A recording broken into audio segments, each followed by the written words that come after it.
In the heart of Nissan's factory, raw steel is slammed and transformed in a relentless storm of machinery.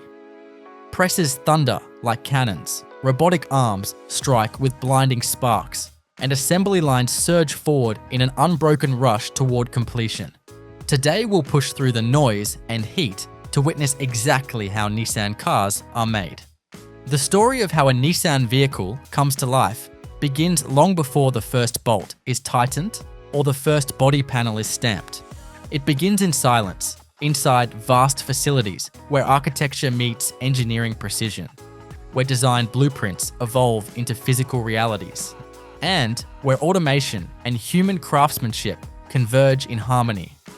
To understand how a Nissan car is assembled in a modern manufacturing plant, we must take a patient and measured walk through the process, beginning with the raw materials and the foundations of the factory environment itself. First, consider the raw ingredients. Unlike a loaf of bread or a bottle of juice, which may have fewer than a dozen components, a modern automobile contains tens of thousands of individual parts. These range from large body components to microscopic electronic sensors. Nissan vehicles are not built from a single supply chain, but from a sprawling network of global and regional suppliers. Raw steel, for example, is sourced from specialized mills that provide sheet steel of specific thickness, tensile strength, and corrosion resistance. These sheets often arrive in enormous coils, weighing several tons, each destined for a unique use, from structural frames to exterior body panels. But the metal itself isn't the only foundational ingredient. Aluminum is another critical player, especially in Nissan's push for lighter vehicles with improved fuel economy. Lightweight aluminum alloys are used in engine components, suspension arms, hoods, and doors. These materials arrive at the plant in various forms: flat sheets for stamping, extruded rods for machining, or even pre-formed castings for precision fitting. Plastics and polymers also play an indispensable role. Injection molded dashboards, center consoles, air ducts, bumper fascias, and even fuel tanks all depend on a continuous flow of petrochemical-derived resins. These arrive in pelletized form and are stored in high-capacity silos near the molding departments. Glass, rubber, wiring harnesses, textiles for seat upholstery, and electronics like sensors and infotainment systems all make up the broader raw material inventory. These are housed in precisely organized warehousing systems that operate using real-time inventory algorithms to maintain just-in-time delivery flows. Before any of these materials are touched, the factory environment itself must be primed. A Nissan plant is not just a series of conveyor belts and robotic arms. It is a living, breathing system engineered to the millimeter. The entire facility is divided into zones: stamping, body shop, paint shop, trim and chassis assembly, engine assembly, final testing, and outbound logistics. Each zone is temperature controlled, dust regulated, and equipped with fail-safe systems to ensure maximum uptime and worker safety. Let's begin with stamping, the first major transformation of raw material into recognizable vehicle form. The flat steel or aluminum coils are unspooled into long sheets, which are cut and fed into stamping presses. These aren't ordinary presses. They are massive hydraulic or servo-driven machines, each the size of a small house, capable of exerting thousands of tons of pressure in a single stroke. A typical press line consists of multiple stages. The first shapes the rough outline, the next adds structural reinforcement lines, and subsequent dies form the precise contours required for hoods, doors, fenders, and roofs. Each die set is a marvel of engineering, precision cut from tool steel, and maintained under strict tolerances. They are swapped out by automated systems depending on the vehicle model being produced. The forming process must be immaculate. Even a tiny wrinkle or deviation in the sheet metal can cause a cascade of issues downstream. For this reason, stamped panels are visually and dimensionally inspected using laser-guided scanning arms that map the surface of each piece in 3 dimensions, comparing it to digital blueprints accurate down to fractions of a millimeter. Once the panels pass inspection, they are automatically stacked and routed to the next zone, the body shop. This area represents one of the most robotics-intensive sections of the plant. Here, high-precision robotic arms work in orchestrated sequences to weld the stamped components together, forming the skeletal structure of the car, also known as the body in white. This name refers to the unpainted raw metal form of the vehicle before it is sent to the paint shop. To build a car's body with millimeter accuracy, Nissan uses jigs and fixtures that align each piece into place before welding. The majority of the welding is done via resistant spot welding, in which 2 electrodes press against a metal panel and send a high current, low voltage electrical pulse through it, melting the metal at the contact point to form a durable weld. A typical car body will undergo thousands of such welds, and each weld point is tracked in a centralized database, ensuring quality consistency across every unit. However, not all joints are welded. In strategic areas where welding might introduce too much heat or stress, such as near-thin aluminum panels or multi-material junctions, Nissan uses structural adhesives and flow drill screws. Structural adhesives bond dissimilar materials together with incredible strength, while flow drill screws are self-tapping fasteners that create their own hole during insertion, eliminating the need for pre-drilled pilot holes. These innovations not only reduce weight, but also improve crashworthiness and reduce manufacturing cycle time. Robotic vision systems equipped with infrared and laser sensors ensure that each weld, screw, and bond is placed with pinpoint accuracy. Human technicians oversee the process, intervening only when a discrepancy or anomaly is flagged by the system. This collaboration between machine and operator defines Nissan's approach to manufacturing. Automation, where it boosts consistency and speed. Human touch, where judgment and adaptability are required. At this stage, the vehicle body still lacks color and character. It resembles a raw metal shell, cold, industrial, and devoid of personality. That all changes when the body in white moves to the paint shop, which is perhaps the most climate-controlled and sterile part of the plant. Before the vehicle even sees a drop of paint, it must undergo surface preparation, which begins with a multi-stage chemical bath known as the pre-treatment process. The body is first submerged in large vats of alkaline cleaner to strip away oils, residues, and metallic debris from previous operations. Following this, the body enters successive baths of rinse water, deionized water, and eventually a phosphate solution that chemically etches the surface. This phosphate layer provides corrosion resistance and improves paint adhesion. All of this is conducted using massive hoists and carrier systems that dunk and rotate the body at precise angles to ensure total coverage inside and out, including hidden cavities and internal seams. Next, the body is moved to the electrode deposition tank, or e-coat bath. Here, the entire shell is submerged in an electrically charged solution containing water-based epoxy. By applying a positive electrical charge to the vehicle and a negative charge to the tank, the paint particles are attracted and bonded uniformly to the metal surface.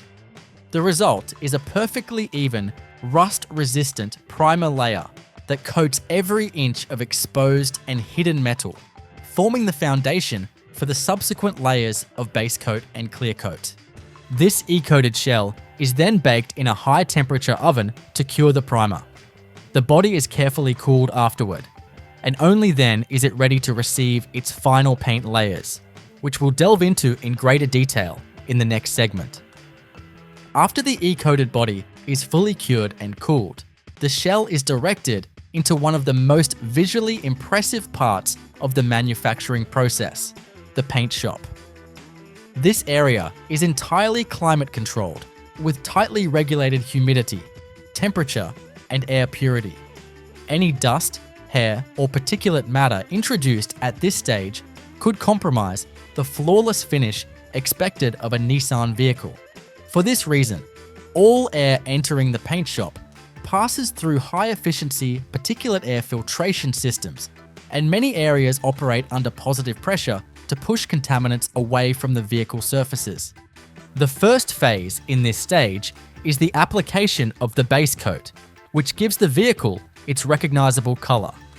Robotic paint arms, mounted on programmable tracks, glide gracefully along the length and height of the car, applying atomized paint in multiple passes.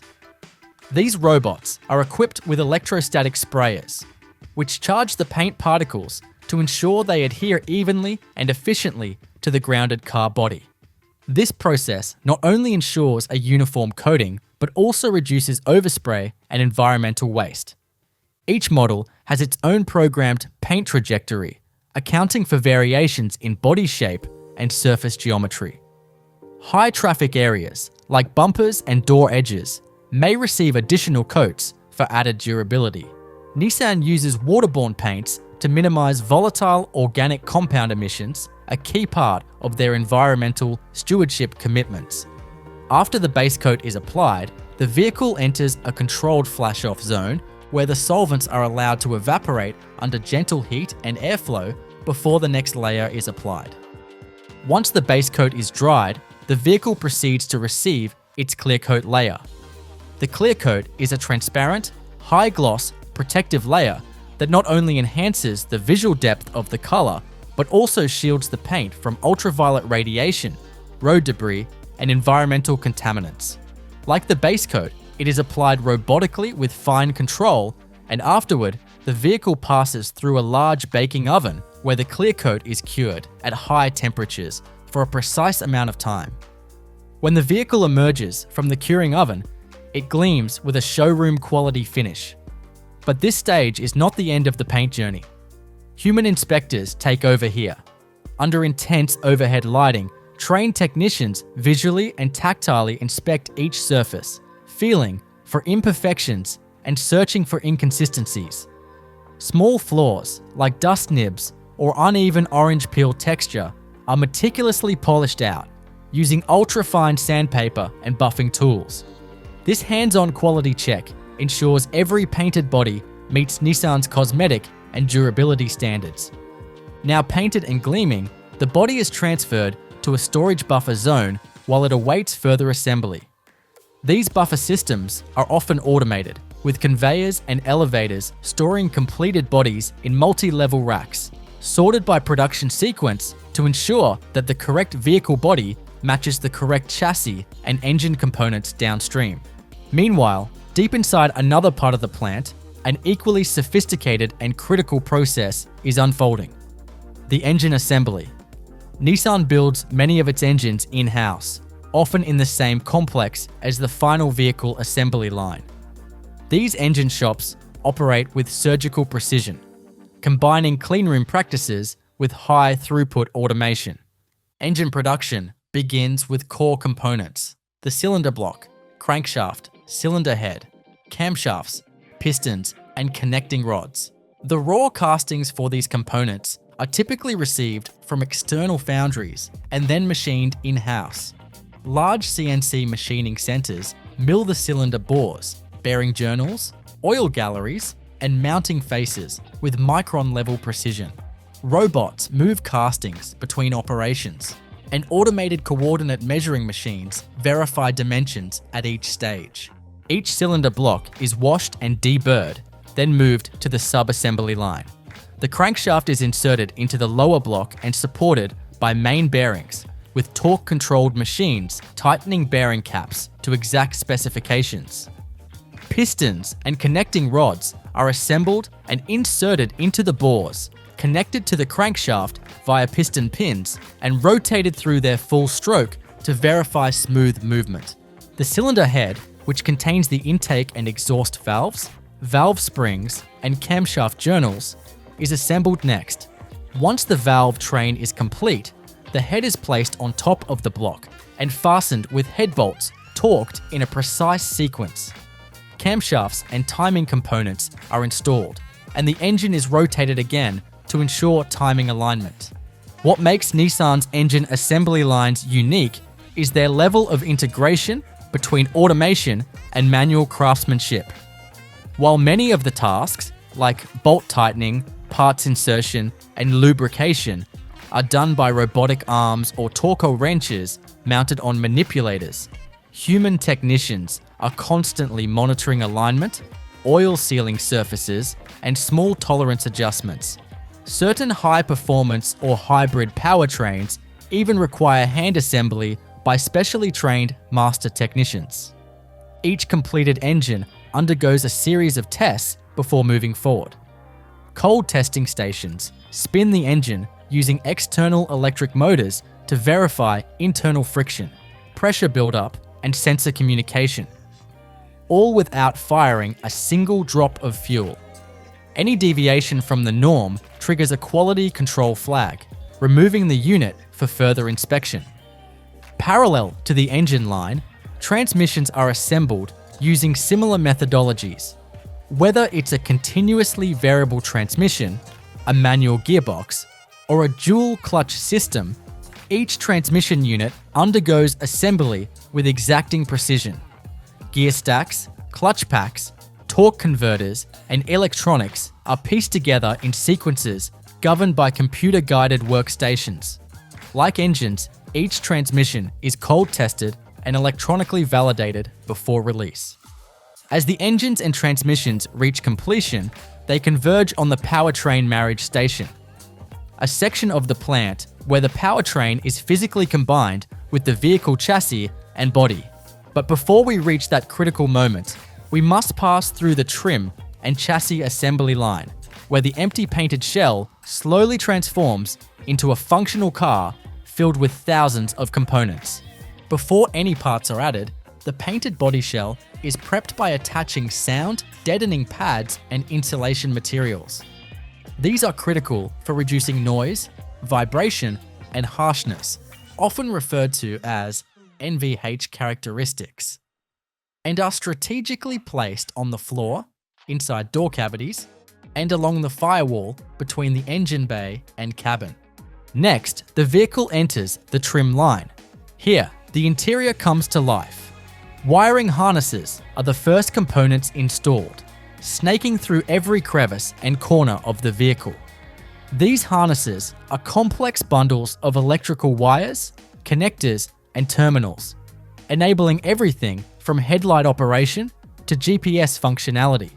Depending on the model, there may be miles of wire bundled into various looms. Installers use routing guides and retention clips to fasten these bundles into the frame with impeccable consistency.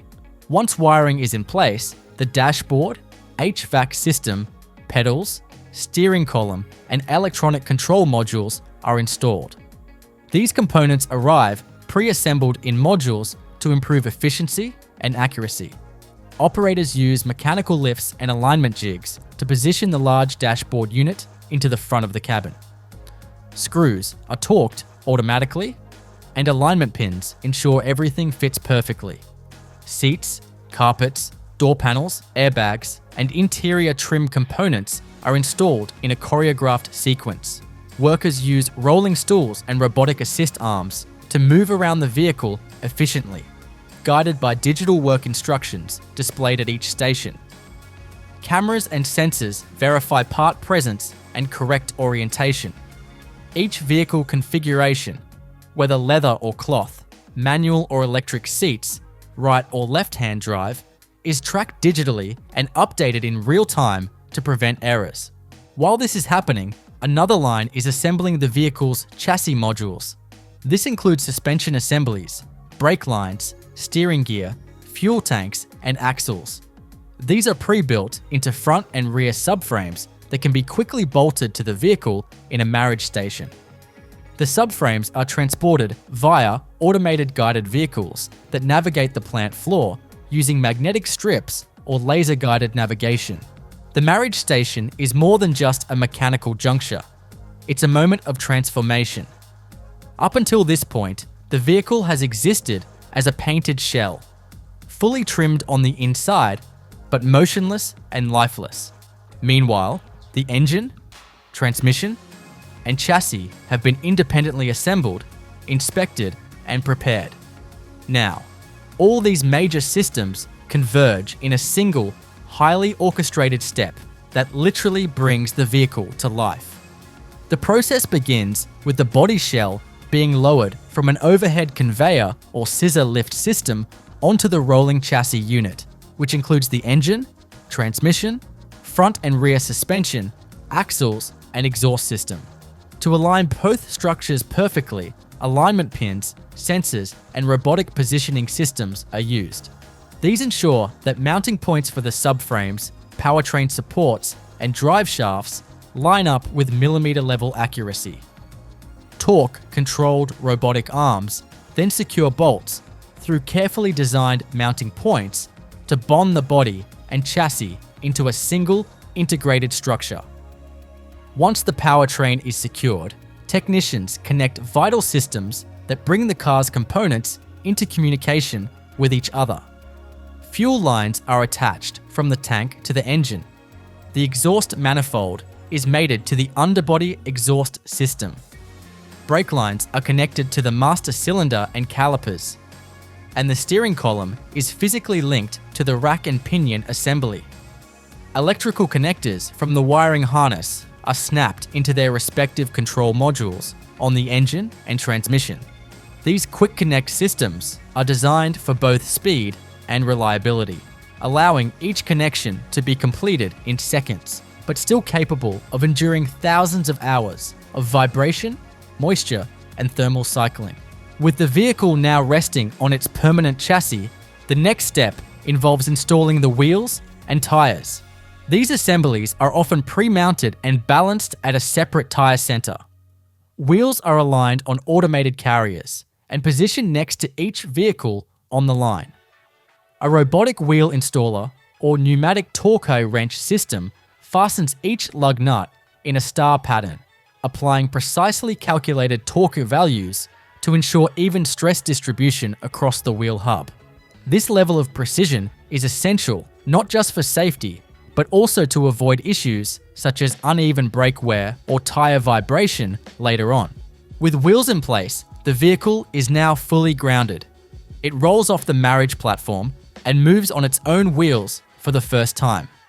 This moment is symbolically significant. It's the first time the vehicle exhibits mobility, but it's still not ready to run. Several fluid systems must now be filled and primed.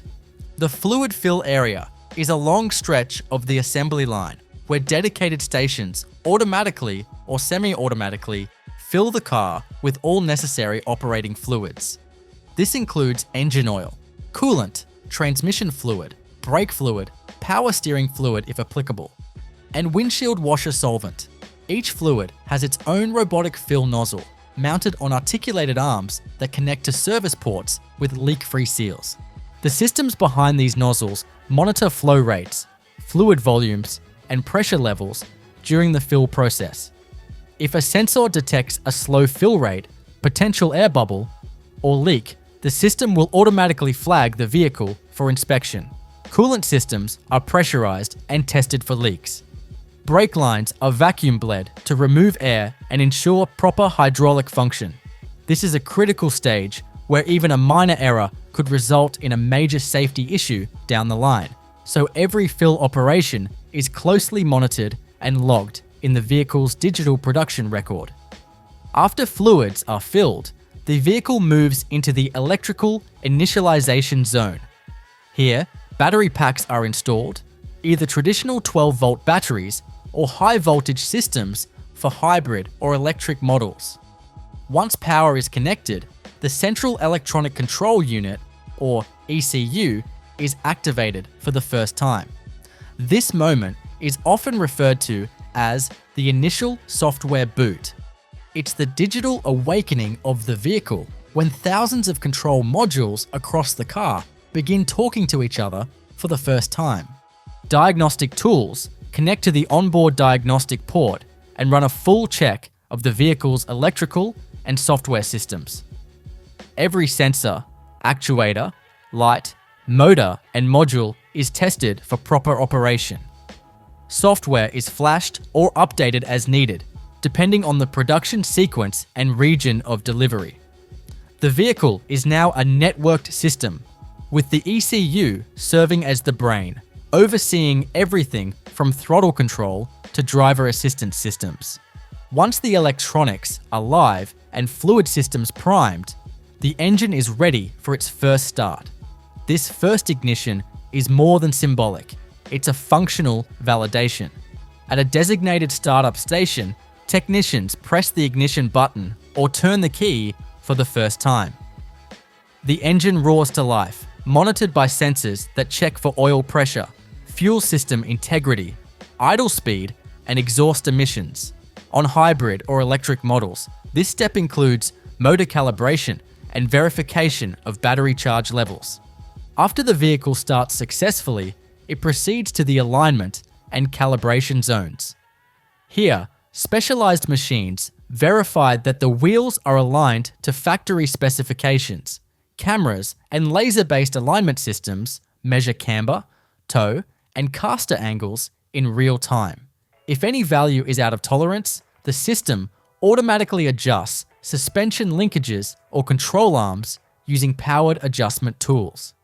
At this stage, cameras, radar sensors, and LiDAR modules are also aligned. These advanced driver assistance system components must be perfectly calibrated to ensure accurate lane keeping, adaptive cruise control, and emergency braking functions. Large panels with printed targets are positioned around the vehicle, and specialized cameras mounted on robotic arms adjust sensor aim and focus using software-controlled procedures. Once alignment is verified, the vehicle enters the dynamic test track area within the factory. This is an indoor or covered track designed to simulate real driving conditions at low speeds. The car is driven over bumps, through slalom curves, and across vibration plates. Brakes are applied at various intensities. Steering feedback is tested, and transmission shifts are observed. For EVs, motor torque and regenerative braking performance are measured. Trained drivers listen for abnormal sounds, vibrations, or behaviors. Any deviation from expected performance sends the vehicle to a diagnosis bay for further investigation. Vehicles that pass this functional road test move forward to water leak testing. They enter a sealed booth where a controlled shower simulates a heavy downpour. Water jets spray the vehicle from every direction for several minutes while technicians observe from inside the cabin. Any sign of water intrusion leads to immediate inspection and resealing. At this point, the vehicle is mechanically and electronically complete. What remains is finishing, final trim pieces, protective coatings, detailing, and inspections. Workers install badges, model emblems, VIN plates, tire pressure stickers, and other regulatory labels. Plastic protective films are applied to touch surfaces, such as door sills and infotainment screens, to prevent scuffing during transport. Some factories even spray a fine protective wax on the underbody and exposed metal areas for added corrosion resistance during shipment. A final quality audit takes place before the vehicle is cleared for shipment. This audit involves a checklist that covers over 300 inspection points: paint quality, panel gaps, door alignment, trunk closure force, hood latch function, seatbelt retraction speed, HVAC operation, infotainment interface responsiveness, and much more. Every light, switch, lever, and button is activated. Even the smell of the cabin is considered. It must match Nissan's strict standards for interior air quality and finish. Vehicles that pass this rigorous final inspection are driven a short distance to the shipping yard, where they are staged based on destination and production date. From here, they will be loaded onto multi-car transport trucks, rail cars, or roll-on/roll-off cargo ships, depending on their final market. While the sleek vehicles rolling off the final inspection line might seem like the pinnacle of the process, the truth is that the visible assembly is just the surface of a far more intricate system humming in the background, beneath the polished robotics and synchronized welds lies the real engine of Nissan's manufacturing philosophy, its logistics and supply chain network. Every bolt, bracket, circuit board, and carpet panel that enters the Nissan production line must arrive at exactly the right time, in the right quantity, and at the right location. Any deviation, even a late shipment of a single component, can grind an entire production line to a halt. That's why Nissan operates on the principles of just-in-time and just-in-sequence production. Just-in-time, or JIT, means that components are delivered to the factory floor precisely when they're needed, not days or weeks in advance. This minimizes on-site inventory, reduces storage costs, and prevents parts from becoming obsolete or damaged. The process starts with Nissan suppliers, many of which operate their own mini-factories or warehouses within a short radius of the main plant. These are known as supplier parks or vendor villages, and they play a crucial role in facilitating rapid part delivery. Within these supplier parks, Tier 1 vendors receive real-time signals from the Nissan plant via an integrated data exchange system. As a vehicle moves down the line and specific parts are consumed, such as a steering wheel or instrument cluster, the inventory software triggers an automatic order for replenishment. This order is sent instantly to the supplier's production line or warehouse, prompting them to pack and ship only the exact number of units needed. The goal is zero excess inventory.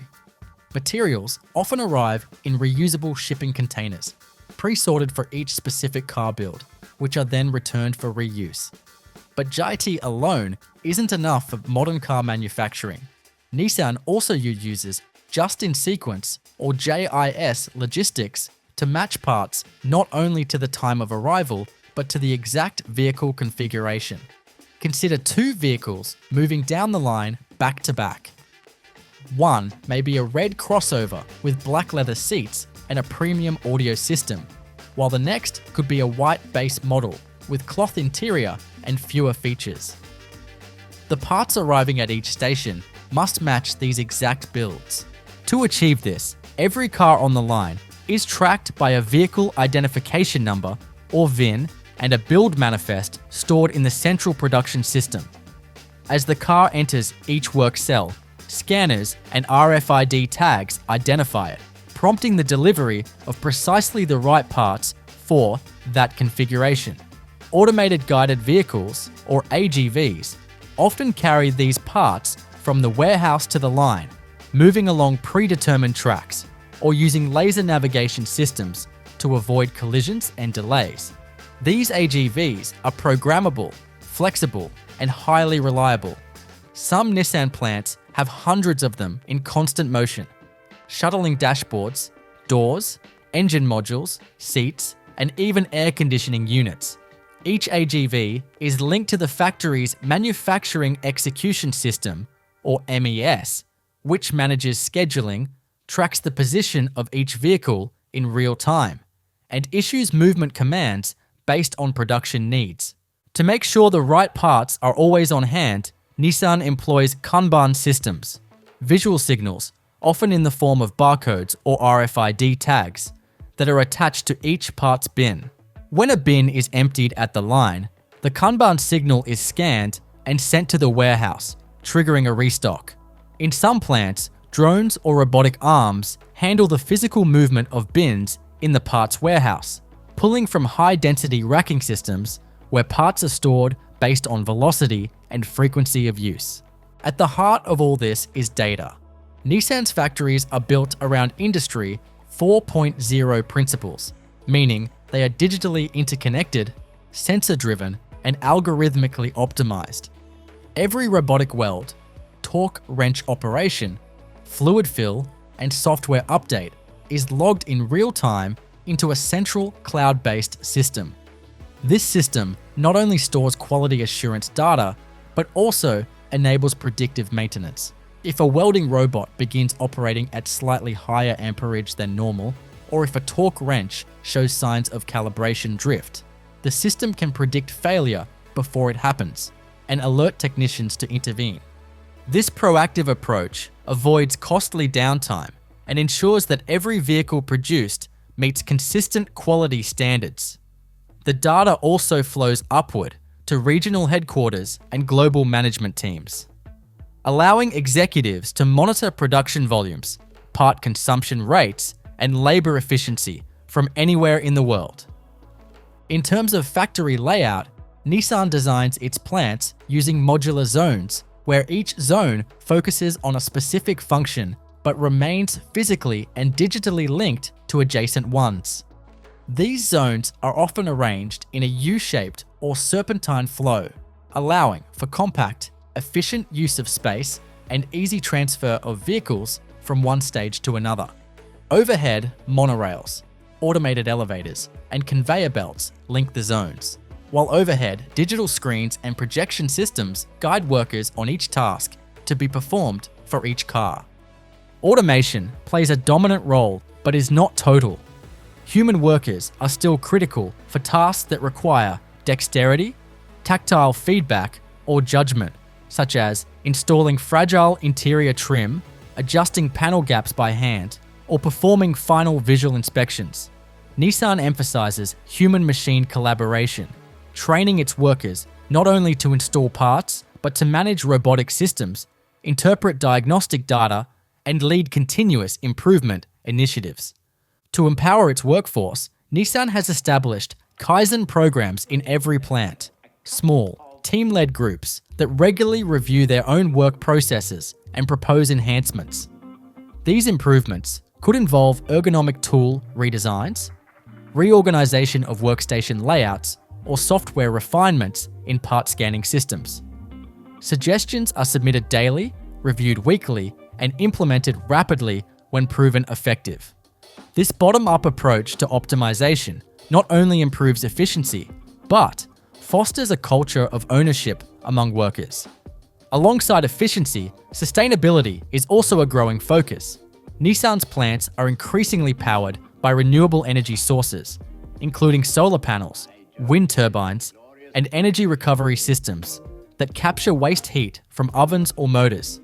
Many facilities employ closed-loop water systems for cooling and paint booth operation, significantly reducing freshwater consumption. Waste materials like scrap metal, used oils, and excess plastics are sorted and recycled through dedicated processing centers on-site or nearby. Even the vehicle's logistics post-production are managed with environmental and efficiency goals in mind. Once a car is approved and staged in the shipping yard, a transportation management system determines the optimal delivery method based on destination, vehicle type, and urgency. Railcars are loaded using automated platforms, and cargo ships, often managed by Nissan's own fleet division, use roll-on/roll-off ramps to drive vehicles directly aboard with minimal manual handling. To minimize carbon emissions, vehicle loads are planned to eliminate empty return trips, and shipment routes are optimized to reduce travel distance and idling. In some markets, regional distribution centers are outfitted with charging infrastructure, allowing electric vehicles to be shipped at lower charge levels and topped off closer to the final dealership, reducing battery degradation during transport. So while the final vehicle may be the most tangible result of the process, the true marvel lies in the orchestration behind it. The invisible threads of data, logistics, robotics, and human expertise that keep each Nissan plant operating like a symphony. Every second, every motion, every part is tracked, timed, and optimized. With the vehicle fully assembled, tested, inspected, and polished, it is driven out of the factory's final inspection bay and onto a staging lot, a large, open-air shipping yard arranged with geometric precision. Here, vehicles are grouped based on model, trim level, destination region, and transport mode. While the car is now complete from a manufacturing perspective, the post-production logistics chain has only just begun. At this point, each vehicle carries a barcode or RFID tag that identifies every step of its production history, component list, software version, and destination. This digital tag continues to be scanned at each stage of post-factory handling, creating a living data trail that accompanies the car until it reaches the dealership, and sometimes beyond. From the staging lot, most vehicles are loaded onto specially designed transporters. These can be multi-deck car carrier trucks, capable of hauling up to 10 vehicles at once, or in high-volume markets, they may be driven directly onto rail cars. In coastal or international markets, vehicles are loaded onto roll-on/roll-off cargo ships, which are essentially floating multi-level garages where vehicles are driven aboard by professional operators and parked in precisely assigned locations. These transport decisions are based on an algorithmic system that weighs time to delivery, vehicle demand forecasts, fuel efficiency of transport mode, and cost. For example, a vehicle destined for a high turnover dealership in a major metro area might be prioritized for truck transport to shave days off delivery time. Meanwhile, vehicles going to remote or rural areas may be consolidated into rail or sea shipments for efficiency. As the vehicles leave the factory premises, they remain under Nissan's logistical control via a global transportation management system. This platform allows central and regional teams to track every shipment in real time, identifying bottlenecks, delays, or weather-related issues that might impact delivery. The system also manages estimated time of arrival, updating dealerships with live delivery windows so they can prepare for intake, inspection, and customer scheduling. Once the vehicle arrives at a regional distribution center, or RDC, it undergoes what is known as dealer preparation or pre-delivery inspection. These centers act as the bridge between the factory and the dealership showroom. The goal here is to ensure that every vehicle arrives in pristine condition and is fully ready for customer handover. The first step in dealer prep is a transportation damage inspection. Technicians walk around the vehicle with inspection checklists and tablet-based software, documenting any scratches, dings, fluid leaks, or scuff marks that may have occurred during transit. Although the entire logistics chain is designed to minimize movement and reduce risk, minor damage is still possible during loading and unloading. In such cases, paintless dent repair, polishing, or even panel replacement may occur before the vehicle continues downstream. Next, the vehicle enters a detailing bay where it is washed, cleaned, and visually enhanced for showroom readiness. Protective shipping films, the white plastics that cover door edges, hood panels, or infotainment screens, are removed, and the vehicle's interior is vacuumed, glass polished, and tires shined. In cold climates or during seasonal transitions, winter or all-season tires may be mounted if requested by the dealer or customer. Following cosmetic detailing, technicians perform a functional validation.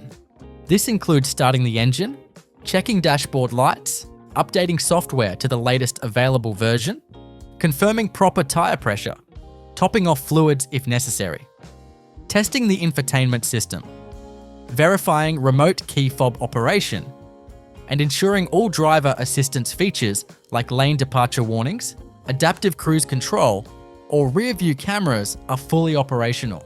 Once complete, the vehicle is assigned to a dealer stock list and released for final delivery. In many cases, dealership staff will come to pick up the vehicle directly from the RDC.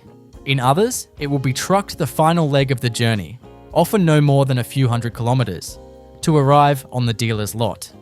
Even this final trip is tracked and timed. When the car arrives at the dealership, it enters a final phase of human interaction. Sales and delivery staff may apply dealership branding, affix local license plate brackets, or even install optional accessories that were requested at the point of sale. Some dealers offer ceramic coatings, floor mat upgrades, custom badging, or window tinting. Value-added services that help personalize the vehicle for its future owner. Now, for the first time, the vehicle story intersects with the customer, whether purchased in person or ordered online through Nissan's digital retailing platform, the buyer is informed that their vehicle is ready. Many buyers never realize how recent the final factory steps were. In many cases, less than 10 days separate the moment the last bolt was torqued in the factory from the moment they received the keys. Before handing over the vehicle, most dealerships will perform a customer delivery walkthrough. This involves demonstrating how to use all key systems, pairing a phone with Bluetooth, adjusting seat memory positions, configuring driver profiles, navigating the touchscreen interface, and explaining the vehicle's service schedule. For electrified vehicles, staff walk customers through charging protocols, estimated range behavior, regenerative braking modes, and home charger options. But Nissan's involvement doesn't end once the keys are handed over. Every vehicle sold is still tethered to the manufacturer's digital service infrastructure, which includes remote diagnostics, over-the-air updates, warranty tracking, and predictive maintenance alerts. Modern Nissans, especially those with Nissan Connect, are equipped with telematics units that can transmit vehicle health reports, detect trouble codes, and even recommend service appointments. Through this connected system, Nissan can monitor the performance of entire vehicle fleets, identify recurring service issues, and even preemptively recall batches of vehicles if a defect is detected statistically. Dealerships receive diagnostic data in advance, meaning that when a customer drives in for service, the technician already knows what to expect and what parts may be needed. Additionally, every service performed at an authorized dealer is uploaded to a vehicle service history database, providing transparency for both the manufacturer and future resale. This connection between factory, dealer, and customer creates a full lifecycle data loop that supports ongoing quality improvements and customer satisfaction. Behind the scenes, Nissan also uses customer feedback and market analytics to inform future production. Purchase patterns, option uptake, color popularity, and return maintenance data all feedback into the company's planning divisions. This helps refine inventory decisions, forecast parts demand, and even shape the designs of future models. For example, if a particular trim package is consistently chosen in combination with a certain wheel option or driver assistance suite, that configuration may be bundled into a new trim level to streamline ordering and improve plant efficiency. Likewise, if a specific infotainment issue is repeatedly flagged in customer feedback, Nissan's engineering and software teams are notified and tasked with investigating. In this way, every Nissan vehicle is not just the product of a one-time manufacturing event, but the node in an ongoing relationship between machine, human, data, and organization. Each car that leaves the factory becomes an extension of Nissan's global strategy, a testbed for improvement, a data source for refinement, and a living example of manufacturing precision. The customer may never see the Weld robots, the E-coat tanks, or the AGVs that moved their dashboard into place. But within the tactile feel of the gear shift, the gentle click of a climate control button, or the quiet hum of the motor lies the fingerprint of an entire industrial ecosystem. The Nissan vehicle is the visible result of millions of invisible decisions, flawlessly synchronized in time and space. The journey starts in Chevrolet's design and engineering departments, where teams of designers, mechanical engineers, and manufacturing planners work together to create not just the look of a vehicle, but the exact way it will be built. The earlier stages are dominated by design feasibility. Engineers ensure that the proposed vehicle shapes, curves, and mechanical layouts are compatible with large-scale manufacturing techniques. This includes determining how each body panel will be stamped, how wiring harnesses will be routed, and how components will be positioned for both performance and serviceability. It is here that design for assembly comes into play. In every element must be optimized for efficient installation without compromising quality or safety. This is especially critical for Chevrolet, which produces a wide range of models, from compact sedans to full-size trucks, each with very different manufacturing needs. Once the design is finalized, manufacturing engineering takes the blueprint and transforms it into a step-by-step factory plan. This involves defining which machines, robots, and tooling will be used at each stage of production, how workers will interact with them, and how the line will be sequenced to handle multiple model variations. Many Chevrolet plants are designed for mixed model production, meaning that a pickup truck and a crossover SUV could be assembled back-to-back on the same line. This requires extremely precise scheduling and tooling flexibility. The process begins with raw material arrival, particularly steel and aluminum sheets that form the vehicle's structural backbone. These materials arrive at the stamping plant in the form of enormous coils, each weighing many tons. The coils are unrolled, cut into blanks, and fed into massive stamping presses. These presses, some of the largest machines in the automotive world, shape the metal into fenders, roofs, doors, and other body panels using dies that weigh several tons themselves. Each panel typically goes through several stamping stages, moving from a rough shape to precise final contours. During stamping, dimensional accuracy is paramount. Even a fraction of a millimeter of error can cause alignment issues later in the build. Chevrolet uses automated inspection systems to verify each panel's geometry, rejecting or recycling any piece that fails to meet exact standards. This quality control in the stamping phase prevents costly rework later down the line. From stamping, the panels move into the body shop. Here, the flat, separate pieces are joined together to form the body in white, the term for the bare, unpainted vehicle shell. This process is dominated by robotic spot welding, where arms with welding guns move in perfectly choreographed sequences to fuse the panels together. The body shop operates on a combination of fixtures and jigs that hold each piece in precise alignment, ensuring structural strength and proper fit. The floor pan is laid down first, then side panels, roof structures, and reinforcements are added in a sequence determined by both structural integrity and manufacturing efficiency. Chevrolet plants use hundreds of welding robots, but human oversight remains critical.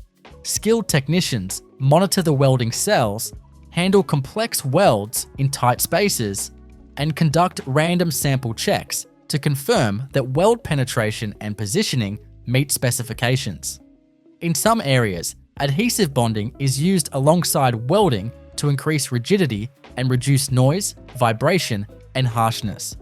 After the body is fully assembled, it undergoes detailed dimensional checks using coordinate measuring machines or laser scanning systems.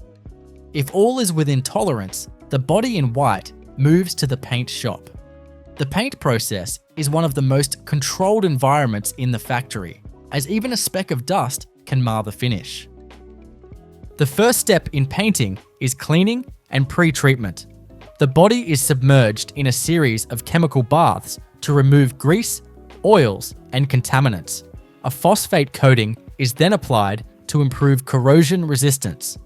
This is followed by the electrophoretic deposition, or E-coat, where the body is dipped in a charged primer bath that ensures complete coverage in every nook and cavity. The E-coat is then baked to cure it into a durable base layer. Once primed, the body passes through sanding and inspection areas before moving to the color base coat booths. Chevrolet's paint lines often use robotic spray arms programmed to follow complex paths that ensure an even application over curves, edges, and recessed areas. Some vehicles receive two-tone paint or special finishes, requiring masking and multiple spray cycles. The base coat is followed by a clear coat, which provides gloss and protection from UV rays and environmental wear. Each coat is baked in ovens to cure it, hardening the finish for durability. After the final paint cure, the body emerges looking complete on the outside, but it is still just a shell with no functional systems. This is where the trim and chassis assembly phases begin. The painted bodies move onto the trim line, where workers and robots install interior components in a carefully sequenced order. Wiring harnesses are routed through the body, HVAC ducting is fitted, and dashboards are installed as complete units. Seats, carpets, door panels, and center consoles are added, with quality checks at each station. Parallel to this, in another part of the plant, chassis sub-assemblies are being prepared. Engines, transmissions, front and rear suspension units, exhaust systems, and brake assemblies are mounted onto subframes. This pre-assembly ensures that when the time comes, the drivetrain can be installed into the body quickly and accurately. With the major mechanical and trim installations complete, the Chevrolet moves into the final assembly verification and testing phase. At this point, the vehicle is fully recognizable, but its systems have yet to prove themselves under controlled evaluation. This stage is where the factory shifts its focus from building to validating. One of the first stops is the wheel alignment station. Using laser-based or camera-guided systems, technicians check the alignment angles for each wheel: camber, caster, and toe. Proper alignment is essential not only for safe handling, but also for tire longevity and fuel efficiency. Adjustments are made at the suspension components until all readings are within Chevrolet's specified tolerances. These specifications are tied to each model's unique suspension geometry, ensuring consistent road feel across every unit. Next, the vehicle proceeds to the fluid fill and system pressurization stage. While many fluids, such as engine oil, brake fluid, and coolant have been partially filled earlier in the assembly process, this step ensures that all are topped off to exact levels and that the systems are free of leaks or trapped air. For braking systems, pressure testing and bleeding are performed to guarantee firm pedal feel and consistent stopping power. The fuel system is also pressurized and checked for leaks, as even minor seepage can create both safety and emissions compliance issues. Then comes one of the most exciting moments on the factory floor: the first engine start. At a dedicated startup station, the technician engages the ignition, bringing the Chevrolet's powertrain to life for the very first time. The engine's idle is monitored closely for smoothness, proper fuel-air mixture, and the absence of unusual noises or vibrations. The onboard diagnostic system is immediately scanned to ensure no fault codes are present. If a code does appear, it is addressed on the spot before the car moves on.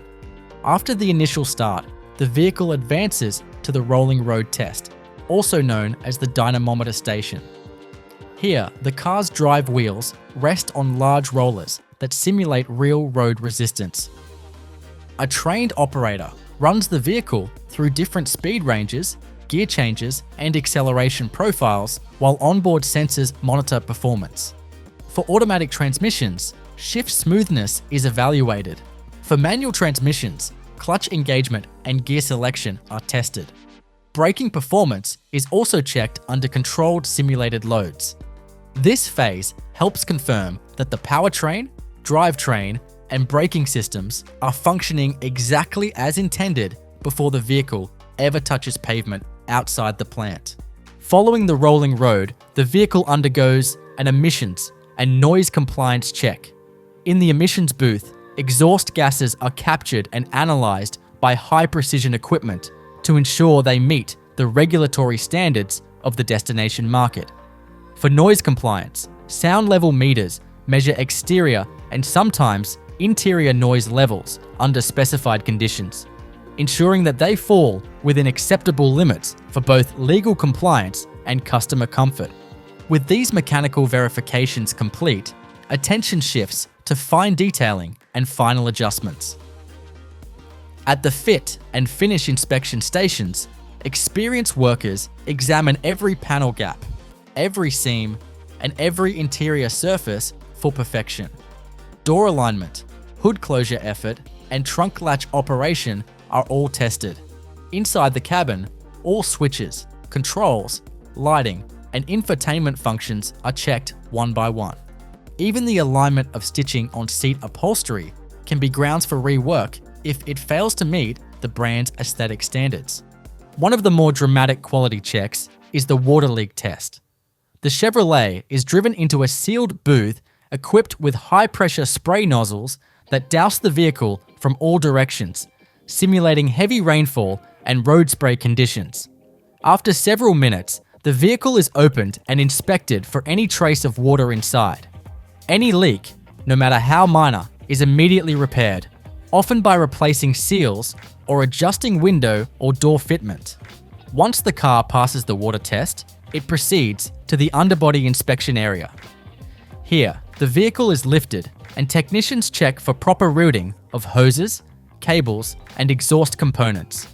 Protective coatings are examined to ensure full coverage, especially in corrosion-prone areas such as wheel wells and chassis rails. This stage is also a final safeguard for identifying loose fasteners or missing clips. The last stage before leaving the assembly building is the final audit. This is a comprehensive evaluation combining visual, functional, and performance checks into one ultimate sign-off process. The audit team often includes some of the most experienced personnel in the plant, and their approval is a requirement before a car can be released. Every system, from headlights to climate control, is tested again, and any deviation from perfect operation is corrected immediately. Once signed off, the Chevrolet is prepared for shipment. Protective plastic films are applied to painted surfaces most vulnerable to transit damage, such as hoods, roofs, and door edges. The interior is covered with disposable mats, seat covers, and steering wheel wraps to keep it pristine until delivery. From here, the vehicle enters the shipping yard, where it is grouped with others bound for the same distribution points.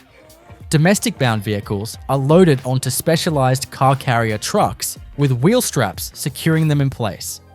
For longer domestic routes, some are shipped by rail in enclosed auto racks. Export vehicles are driven onto roll-on/roll-off ships for overseas transport, where they are secured in dense, organized rows for the voyage. Upon arrival at regional distribution centers or directly at dealerships, each Chevrolet undergoes a pre-delivery inspection to ensure that transport has not caused any damage or alignment issues. Fluids and tire pressures are rechecked and protective coverings are removed. If accessories ordered by the customer were not installed at the factory, they may be fitted at this stage. Only after this chain of precise manufacturing, rigorous testing, and careful transport does the vehicle reach the customer. From the initial design to the moment the keys are handed over, every Chevrolet is the product of thousands of coordinated actions, each performed to uphold the brand's standards of reliability, performance, and quality. Long before a Hyundai rolls out of a showroom or cruises down a highway, it begins life in a complex and highly synchronized industrial process that blends advanced automation with skilled human craftsmanship. The journey starts far from the factory floor, in Hyundai's design and engineering centers, where teams of stylists, mechanical engineers, safety experts, and manufacturing specialists collaborate to transform a concept into a buildable reality. This early collaboration is critical. It ensures that the car's shape, structure, and systems are not only aesthetically pleasing and mechanically sound, but also feasible to mass produce. Every curve of the body is analyzed for how it will be stamped from metal sheets. Every bracket and mounting point is evaluated for efficient installation, and every wiring harness route is mapped to avoid interference with other systems. Hyundai applies design for manufacture principles from the outset, reducing assembly complexity and ensuring consistent quality. Once the design is finalized, the manufacturing engineering teams take over. Their task is to translate that design into a precise, step-by-step production plan that integrates seamlessly into Hyundai's global manufacturing network. This means specifying which machines, robotic systems, and fixtures will be required, how the assembly line will be arranged, and what level of automation each task demands. Many Hyundai plants are set up for mixed model production. allowing sedans, SUVs, and even electric vehicles to be built on the same line. This flexibility demands exceptionally detailed scheduling and tooling strategies. The process physically begins with the arrival of raw materials. The backbone of most Hyundai vehicles is steel, often high strength, and sometimes blended with lightweight aluminum alloys for weight savings. These materials arrive in the form of massive coils, each weighing several tons, delivered by rail or truck directly to the stamping plant. Before the first press stroke, these coils are unrolled, cut into flat blanks, and fed into enormous stamping presses. These presses are monumental machines capable of exerting thousands of tons of force. They shape the flat metal sheets into body panels, such as fenders, roof sections, hoods, and door skins. Each panel typically passes through a series of dies, the first forming a rough shape, the following ones refining it to exact tolerances. Hyundai's dies are precision engineered and often swapped out by automated die changing systems to minimize downtime between production runs. Dimensional accuracy at this stage is essential. Even a slight misalignment in a stamped panel can cause compounding fitment problems later. To prevent this, Hyundai employs automated vision systems and laser scanners that inspect each panel as it leaves the press. Any panel outside specification is sent for recycling, with the metal returned to the supply chain to minimize waste. From stamping, the panels move into the body shop, a vast, robot-dominated hall where the skeletal structure of the car is assembled. Here, the flat pieces are transformed into the three-dimensional form of the vehicle in a process known as body-in-white assembly. This stage is dominated by robotic spot welding, with articulated arms, moving in carefully choreographed sequences to fuse panels together at hundreds of points. The process starts with the floor pan, onto which side frames, roof rails, and bulkheads are positioned and clamped into place by large jigs. These jigs ensure precise alignment so that every vehicle matches the dimensional blueprint exactly. Additional reinforcements are added at structural stress points, such as the pillars between the doors and the crash-absorbing sections at the front and rear. Although robots do the majority of welding, skilled human operators remain essential in the body shop. They handle welds in areas where robotic arms cannot easily reach, inspect the quality of robotic welds, and make fine adjustments to ensure panel gaps and alignment stay within tolerances. In some Hyundai models, structural adhesives are applied alongside welds to increase rigidity and reduce noise, vibration, and harshness in the finished car. Once the body shell is fully welded, it undergoes a dimensional inspection. This involves laser measurement systems or coordinate measuring machines that scan key reference points to ensure that the body conforms to the exact design specifications. Any deviation, even as small as a millimeter, can lead to problems fitting doors, glass, or interior components later. When the body passes inspection, it proceeds to the paint shop, one of the most meticulously controlled environments in the entire factory. The paint process is highly sensitive to dust, humidity, and temperature, so the paint shop is sealed and climate controlled. Before painting begins, the body is cleaned and pre-treated in a series of immersion baths. These remove oils from stamping and welding, apply a corrosion-resistant phosphate layer, and prepare the surface for primer adhesion. Following pre-treatment, the body is submerged in an electrically charged primer bath in a process called electrophoretic deposition, or e-coating. This ensures that primer reaches even hidden cavities, providing a uniform anti-corrosion layer.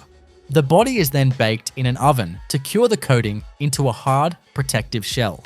Next comes surface preparation. Technicians and automated sanding units smooth the primed surface, removing any tiny imperfections. The body then enters the base coat booths, where robotic arms apply the vehicle's chosen color in ultra-fine, even layers. For certain models, Multi-coat or two-tone paint schemes require masking and additional spray cycles. After the base coat, a clear coat is applied to give gloss and long-term UV and chemical resistance. Each coating layer is cured in a controlled temperature oven to ensure hardness and durability. When the body emerges from the paint shop, it looks like a complete vehicle from the outside. But it is still just a shell. No drivetrain, no interior, and no wiring. This is when it moves to the trim and chassis assembly areas, where it truly begins to take on life. The first steps in trim assembly involve installing insulation and wiring. Sheets of sound-deadening material are placed strategically in the floor, doors, and bulkhead areas to reduce road and engine noise. Pre-assembled wiring harnesses are then routed through the vehicle, connecting future components such as lights, sensors, the infotainment system, and power accessories. These harnesses are secured with clips and ties to prevent rattles and wear over years of use. While the wiring is being installed, HVAC ducting and other hidden systems are fitted. Then comes the dashboard, which often arrives as a complete module from a supplier. Installing the dash is a delicate process, requiring alignment with mounting points and simultaneous connection of numerous wiring plugs. After the dashboard, seats are installed, bolted into the floor, and connected to their respective power or heating controls if equipped. Meanwhile, in a separate section of the plant, chassis and drivetrain components are being assembled into a single underbody module. This includes the engine, transmission, front and rear suspension units, exhaust system, and sometimes the steering assembly. Hyundai uses modular assembly techniques so that this entire unit can be brought to the body in one coordinated step. That step is known as the marriage, and it is one of the most visually striking moments on the assembly line. The painted body shell is suspended slightly above the moving chassis unit, and then the two are lowered and joined together. Bolts are torqued to precise specifications, linking the engine, drivetrain, and suspension to the body. Once the marriage is complete, fluid lines, electrical connections, and control linkages are secured between the body and chassis. This is followed by glazing, installing the front and rear windshields and side windows. High-strength adhesives bond the glass to the frame, contributing to both structural rigidity and weather sealing. By this stage, the Hyundai is a complete, self-contained unit, but it must undergo rigorous testing, adjustment, and final detailing before it is ready to leave the factory. With the body and chassis joined and the major mechanical systems in place, the Hyundai enters the final stages of production. A series of detailed inspections, dynamic tests, and finishing touches that ensure it meets both regulatory standards and Hyundai's own quality benchmarks. This part of the process is just as critical as stamping or welding because it determines whether the car will leave the factory flawless or require rework. The first stop is often the wheel alignment station. Using laser-guided or camera-based systems, technicians check the vehicle's suspension geometry, ensuring that the camber, caster, and toe of each wheel match precise factory specifications. Proper alignment not only affects handling and stability, but also determines tire wear and fuel efficiency. Adjustments are made by trained workers using specialized tools, often within a tolerance of a fraction of a degree. From alignment, the vehicle moves to fluid fill and system pressurization. Even though some fluids, such as engine oil or coolant, may have been partially filled earlier in the assembly, this stage ensures all systems are topped to exact levels. The brake and clutch systems are bled of any trapped air, guaranteeing consistent pedal feel.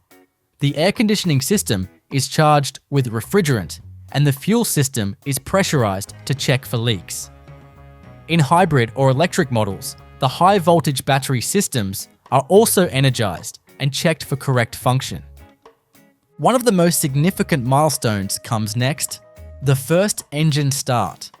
At a dedicated station, a technician initiates the ignition sequence or engages the start button. The powertrain roars or hums to life for the very first time. While this moment has a certain ceremonial feel, it is primarily a diagnostic test. Sensors and the onboard diagnostic system are immediately scanned for error codes, while technicians listen for any abnormal sounds and monitor idle stability.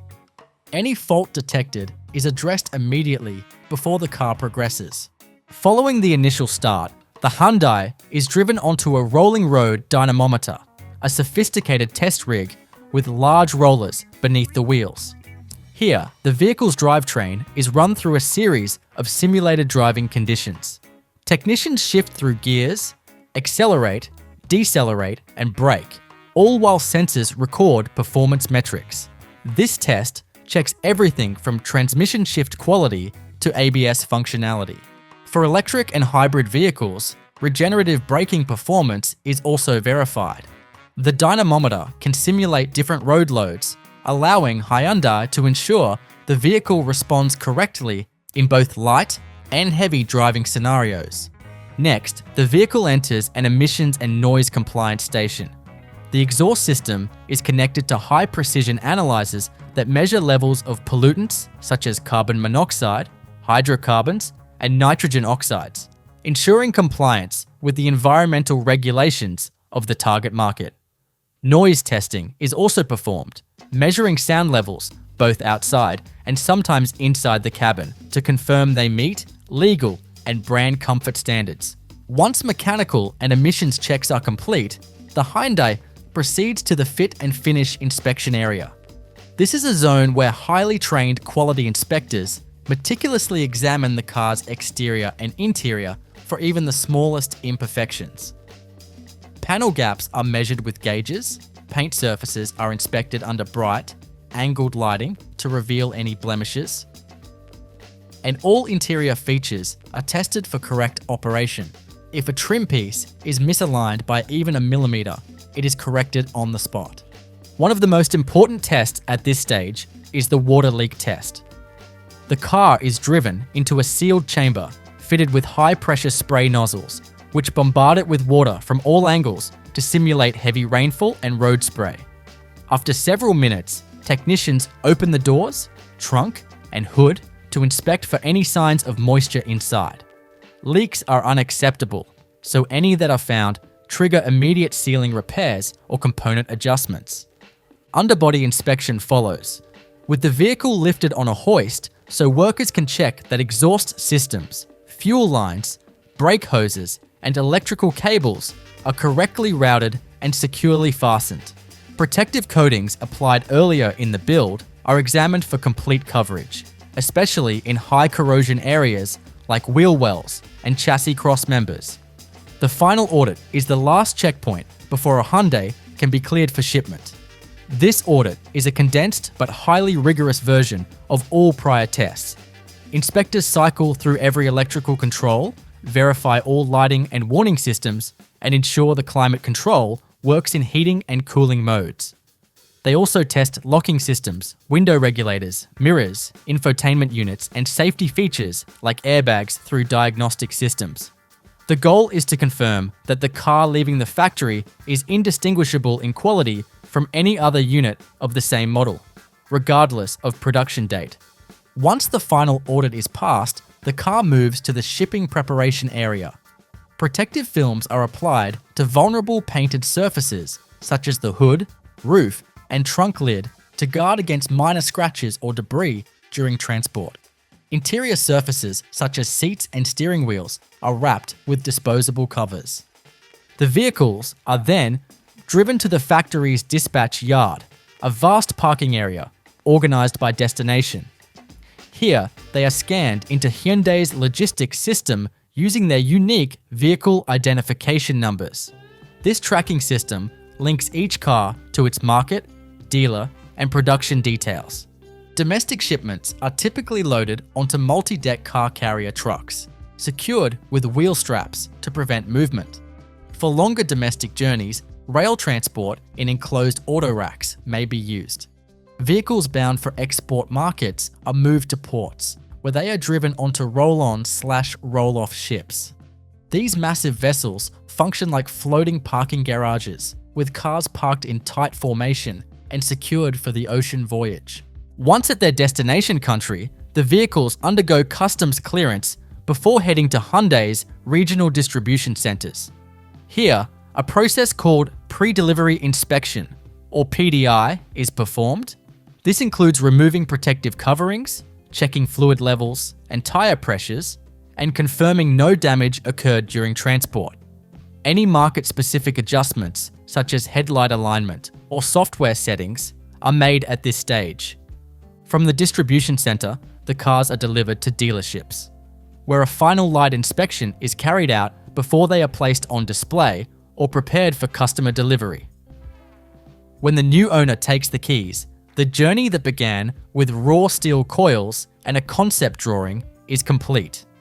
Though for Hyundai, the feedback loop from customer to factory continues, helping refine the next generation of vehicles.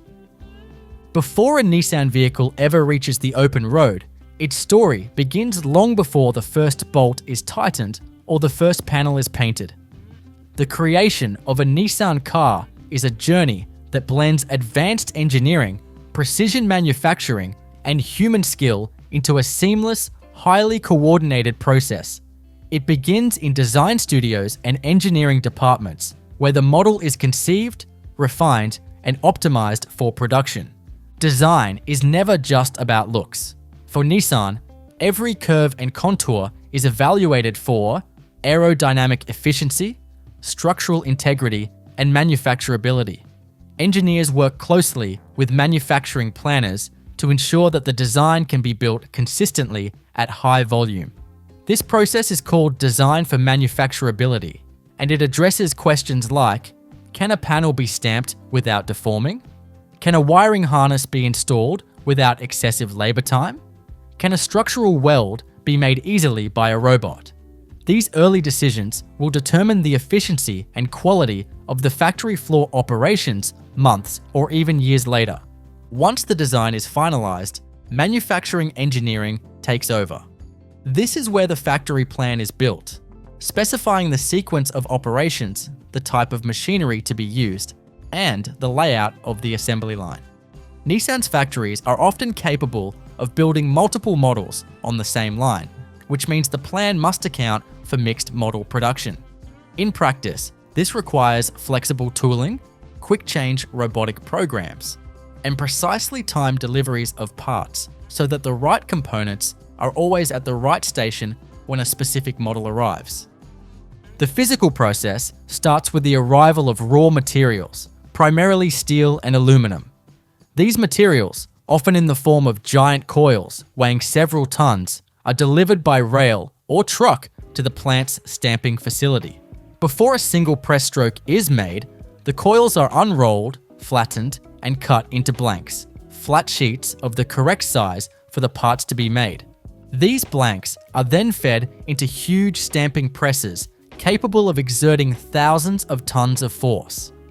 Each body panel, whether it's a door skin, roof panel, fender, or hood, is formed by passing through several stages of dies. The first die forms the rough shape, while subsequent dies refine the panel, adding curves, ridges, and precise dimensions. The dies themselves are precision-engineered steel blocks that must be perfectly aligned and maintained to avoid defects. Quality checks start here. Robotic measuring arms or laser scanners inspect the panels for dimensional accuracy and surface quality. Even minor ripples or distortions can cause problems later during assembly, so any out-of-spec panels are removed from the line and sent for recycling. From stamping, the panels are moved into the body shop, a large, highly automated hall where the panels are welded together to form what is known as the body in white. This is the skeletal shell of the car before painting and assembly. Large jigs and fixtures hold panels in the exact position while robotic arms perform spot welds, fusing the metal together. In modern Nissan plants, robots handle the majority of welds, ensuring speed, repeatability, and strength. The process usually starts with the floor pan, side panels, roof structures, and cross members are added in a carefully planned sequence to maximize rigidity and precision. Reinforcements for crash safety, such as high-strength steel beams in the doors and roof pillars, are installed at this stage.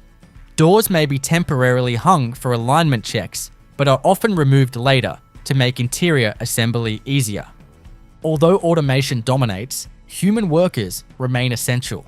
Some welds, especially in tight or complex areas, are better handled by skilled technicians. Workers also monitor the robotic systems, making adjustments when necessary and performing visual checks for weld integrity.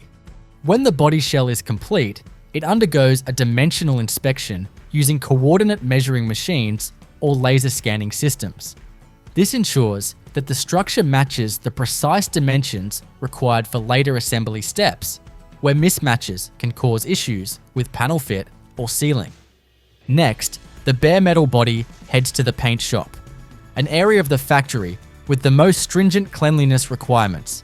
Dust, dirt, and moisture can ruin a finish, so the paint shop is a sealed, climate-controlled environment. Before painting, the body goes through a series of pre-treatment baths to remove any residual oil or dirt from stamping and welding. These baths also apply a phosphate layer that improves corrosion resistance. After pre-treatment, the body undergoes electrophoretic deposition, or e-coating. In this process, the body is submerged in a primer bath where an electric charge causes the primer particles to bond evenly to the entire surface, including hidden cavities and seams.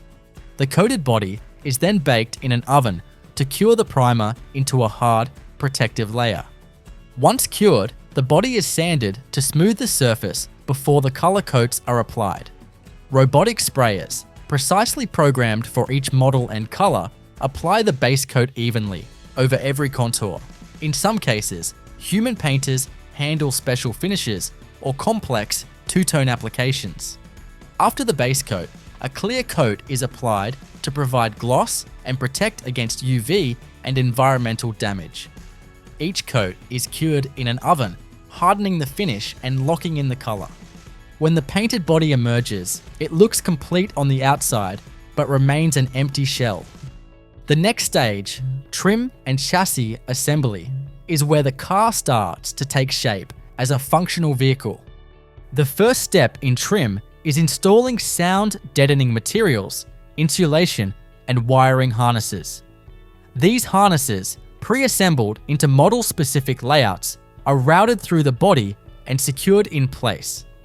HVAC ducting is fitted, followed by the dashboard, which usually arrives as a fully assembled unit from a supplier. Seats are bolted into place, carpet is laid, and door panels are installed. In parallel, the plant's chassis line is assembling the mechanical heart of the car.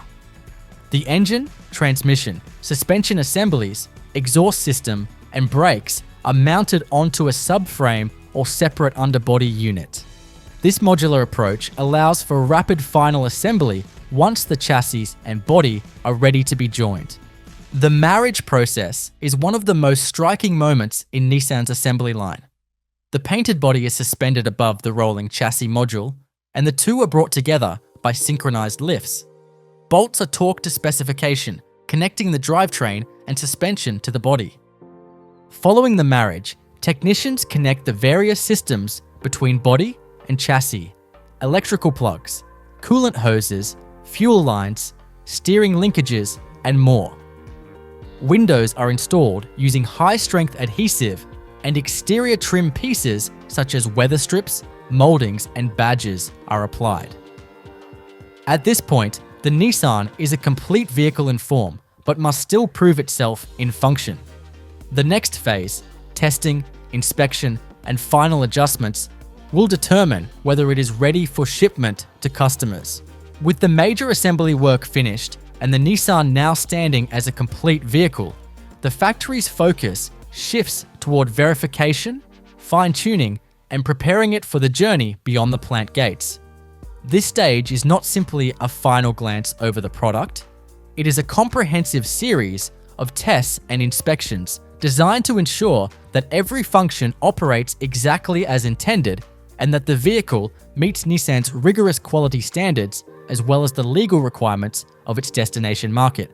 The first stop in this phase is usually the wheel alignment station.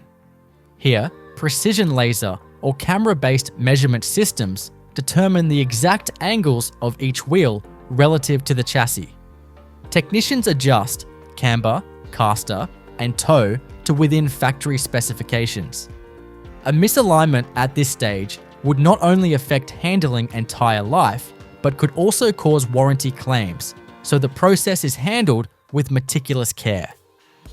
From there, the vehicle moves to the fluid fill and pressurization stage. While some fluids such as oil and coolant may have been partially filled earlier, this step ensures that all systems are fully charged to their specified capacities. Brake and clutch hydraulics are bled to remove any trapped air, guaranteeing a firm pedal feel. Air conditioning systems are charged with refrigerant, the fuel system is primed, and in hybrid or electric models, high voltage battery systems are energized and checked for correct operation. Each fill station uses automated metering systems to deliver exact volumes, minimizing waste and ensuring repeatability. One of the most anticipated moments comes next, the first engine start. At a dedicated station, the technician engages the ignition or push button start, bringing the Nissan's powertrain to life for the very first time. While this might appear ceremonial, it is primarily a diagnostic event. The vehicle's onboard computer is scanned for any fault codes, idle speed is observed, and technicians listen closely for any unusual noises or vibrations. If a warning light appears or a diagnostic scan reveals an error, the vehicle is diverted to a repair bay before continuing. Once the initial startup checks are complete, the Nissan moves to the rolling road, also called the chassis dynamometer. Here, the drive wheels rest on large rollers that simulate road resistance. A trained operator runs the vehicle through various speeds, load conditions, and gear changes, while onboard sensors and external instruments record performance. This stage verifies smooth transmission shifts, proper acceleration response, correct ABS function, and stability control operation. For electric and hybrid models, regenerative braking efficiency is also tested. Following the dynamic test, the vehicle enters the emissions and noise measurement booth. Exhaust gases are captured and analyzed to ensure compliance with the emissions regulations of the market the car is destined for, whether that's Europe, North America, or Asia. The booth may also include sound level monitoring to verify that engine and exhaust noise remain within acceptable limits. For some models, interior noise levels are also measured to maintain Nissan's comfort standards. With the drivetrain and emissions verified, the Nissan proceeds to the fit and finish inspection zone. This is a brightly lit area where experienced inspectors examine every exterior panel and interior surface. Panel gaps are measured to ensure uniformity, and paint is checked under angled lighting that reveals imperfections invisible in normal conditions. Inside, every control, switch, and display is operated to confirm proper function. HVAC systems are tested for both heating and cooling performance, infotainment units are powered on, and tested for audio quality, and safety features, such as seatbelt warning systems, are checked. One of the most critical functional tests is the water leak check. The car is driven into a sealed chamber fitted with high-pressure water nozzles that bombard it from all directions, simulating heavy rain or car wash conditions. After several minutes of soaking, technicians enter the vehicle to check for even the slightest signs of moisture. Any leak detected, whether from a window seal, door gasket, or body seam, results in immediate repair and retesting. Next comes the underbody inspection. The vehicle is lifted on a hoist so workers can examine fuel lines, brake hoses, exhaust components, and electrical wiring for correct routing and secure fastening.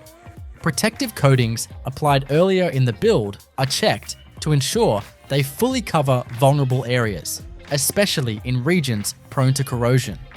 This step also allows for one last visual confirmation that no tools, fasteners, or foreign objects have been left behind during assembly. The last in-plant checkpoint is the final audit. This is a comprehensive, multi-point inspection that serves as the ultimate quality gate before the vehicle is released for shipping. The audit team includes some of the most experienced inspectors in the plant, and their role is to verify that every system operates flawlessly. The process includes both static checks, such as lights, controls, and displays, and short, low-speed driving within the factory grounds to confirm steering feel, brake performance, and noise levels. When a Nissan passes the final audit, it is cleared for shipment. In the shipping preparation area, protective films are applied to painted surfaces most likely to be scuffed during transport, such as the hood, roof, and door edges. Interior surfaces like the seats, steering wheel, and carpets are wrapped with disposable covers. The cars are then driven to the factory's dispatch yard, where they are parked in organized rows according to their destination. Each vehicle is scanned into Nissan's logistics system using its unique vehicle identification number, linking it to production data, quality records, and shipping instructions. Domestic-bound cars are usually loaded onto multi-level car carrier trucks, with each vehicle secured using wheel straps or chocks to prevent movement. For longer inland journeys, rail transport in enclosed auto racks is sometimes used. Export vehicles are driven onto roll-on/roll-off ships, enormous vessels designed specifically for transporting thousands of cars at once. Inside the ship, the vehicles are parked in tight formation and secured with lashings to keep them stable during ocean crossings. When the ship reaches its destination port, Nissan vehicles are driven off and placed into secure holding areas for customs clearance. Once cleared, they are transported to regional distribution centers. Here, a process called pre-delivery inspection, or PDI, is carried out. Technicians remove transport protections, recheck fluids and tire pressures, confirm there is no transport-related damage, and make any market-specific adjustments, such as software updates or headlight aim changes. Finally, the vehicles are dispatched to dealerships, where a last brief inspection is done before placing them on the showroom floor or preparing them for immediate delivery to customers. The moment a buyer takes the keys marks the end of the manufacturing journey, but for Nissan, the process is part of a continuous loop. Feedback from customers and dealerships feeds back to engineering and manufacturing teams, influencing improvements for future models. The highlight of this stage is the marriage, when the body is lowered onto the chassis assembly. Using synchronized lifts, the two halves are brought together, and fasteners are torqued to precise specifications. At this point, the Chevrolet vehicle has its structural and mechanical systems fully united. From here, connections are made between the body and chassis systems. Electrical hookups, fluid lines, control linkages, and exhaust mounts are all secured. Windows are bonded into place with high-strength adhesives, exterior trim and badging are applied, and final adjustments are made to doors, hoods, and trunk lids to ensure perfect fit and operation. Our journey begins not with steel or aluminum, but with legacy. Since 1964, the Porsche 911 has set the benchmark for what a sports car can be. Agile, luxurious, powerful, and above all, engineered to the most meticulous standards. The factory that produces this legendary vehicle has been refined and modernized over the years to accommodate new technologies, hybrid integrations, and greater levels of customization, all while preserving the artisanal heart of the brand. Before the first bolt is torqued or the first body panel is pressed, there is data. Every Porsche 911 is built to order, meaning that no two cars are truly identical. Customers choose from an enormous range of exterior colors, wheel types, interior trims, upholstery patterns, drive configurations, and optional performance packages. Each of these selections is encoded into a build sheet, which becomes the digital DNA of the vehicle. This build sheet is fed into Porsche's centralized manufacturing management system. From this point forward, each chassis will be tracked, scheduled, and updated in real time across every workstation in the plant. The first tangible phase of production begins with the body-in-white construction, which refers to the process of creating the raw, unpainted body shell of the car. In the Porsche 911 factory, the body is built primarily from aluminum and high-strength steel, a marriage of materials that balances rigidity with weight savings. Rolls of sheet aluminum are delivered to the plant and fed into massive hydraulic stamping presses, which operate with pressures exceeding 5,000 tons. These presses form the outer panels of the car, doors, fenders, roof skins, and hoods into their precise curvatures. Each stamping is inspected by laser measurement tools that ensure every contour conforms to Porsche SI's exact specifications, down to fractions of a millimeter. Once all the necessary stamped components are formed, they are sent to the body shop, a cavernous facility where man and machine work side by side. Here, more than 400 industrial robots perform the majority of the welding, riveting, and adhesive bonding. These robots move with uncanny grace and speed, precisely positioning panels and applying structural adhesives or welds with the consistency of a human heartbeat. However, not all tasks are left to automation. Certain weld seams and alignment tasks are still completed by hand, especially those in areas where absolute perfection is required for NVH performance, noise, vibration, and harshness, or where tolerances are too tight for robotic arms to operate without collision. The skeleton of the 911, now taking on its recognizable coupe shape, passes through a series of structural validation checks. Vision systems scan the entire body in white using 3D laser triangulation, capturing a high-resolution digital map of the vehicle geometry. This map is then cross-referenced with the CAD model to identify any deviations. If even a single hole is misaligned or a weld bead is out of tolerance, the vehicle is automatically removed from the line and reworked before proceeding. From the body shop, the chassis enters the paint shop, which is itself a marvel of process engineering. Here, the raw metal body is first subjected to a full chemical cleaning and pre-treatment cycle. It is submerged in a series of dip tanks containing degreasers and anti-corrosion agents, and then it undergoes electrocoating, an electrophoretic process in which an electrical current is passed through the body shell while immersed in a primer bath. This ensures that every crevice, seam, and channel within the structure is evenly coated for rust protection. Once primed, the body passes through a drying oven operating at temperatures of up to 180 degrees Celsius. After cooling, the body is transferred via overhead conveyor to the paint booth. Each booth is a climate-controlled, dust-free chamber where robotic arms, fitted with electrostatic spray heads, apply successive coats of base paint, metallic flakes, and clear lacquer. The electrostatic spray method ensures minimal overspray and maximum efficiency, as the charged paint particles are drawn to the grounded metal body like iron filings to a magnet. Porsche allows for an extraordinary range of exterior colors, and some bespoke configurations can require manual intervention. In these cases, highly trained paint technicians in full-body clean suits step into the booth to manually apply specialty finishes, such as pearlescent or matte paints using handheld spray guns. Between each paint layer, the body is baked and cooled, creating a hardened shell that is both visually flawless and highly durable. The finished result is a surface that must pass microscopic inspection under polarized light to ensure there are no inclusions, orange peel textures, or color mismatches.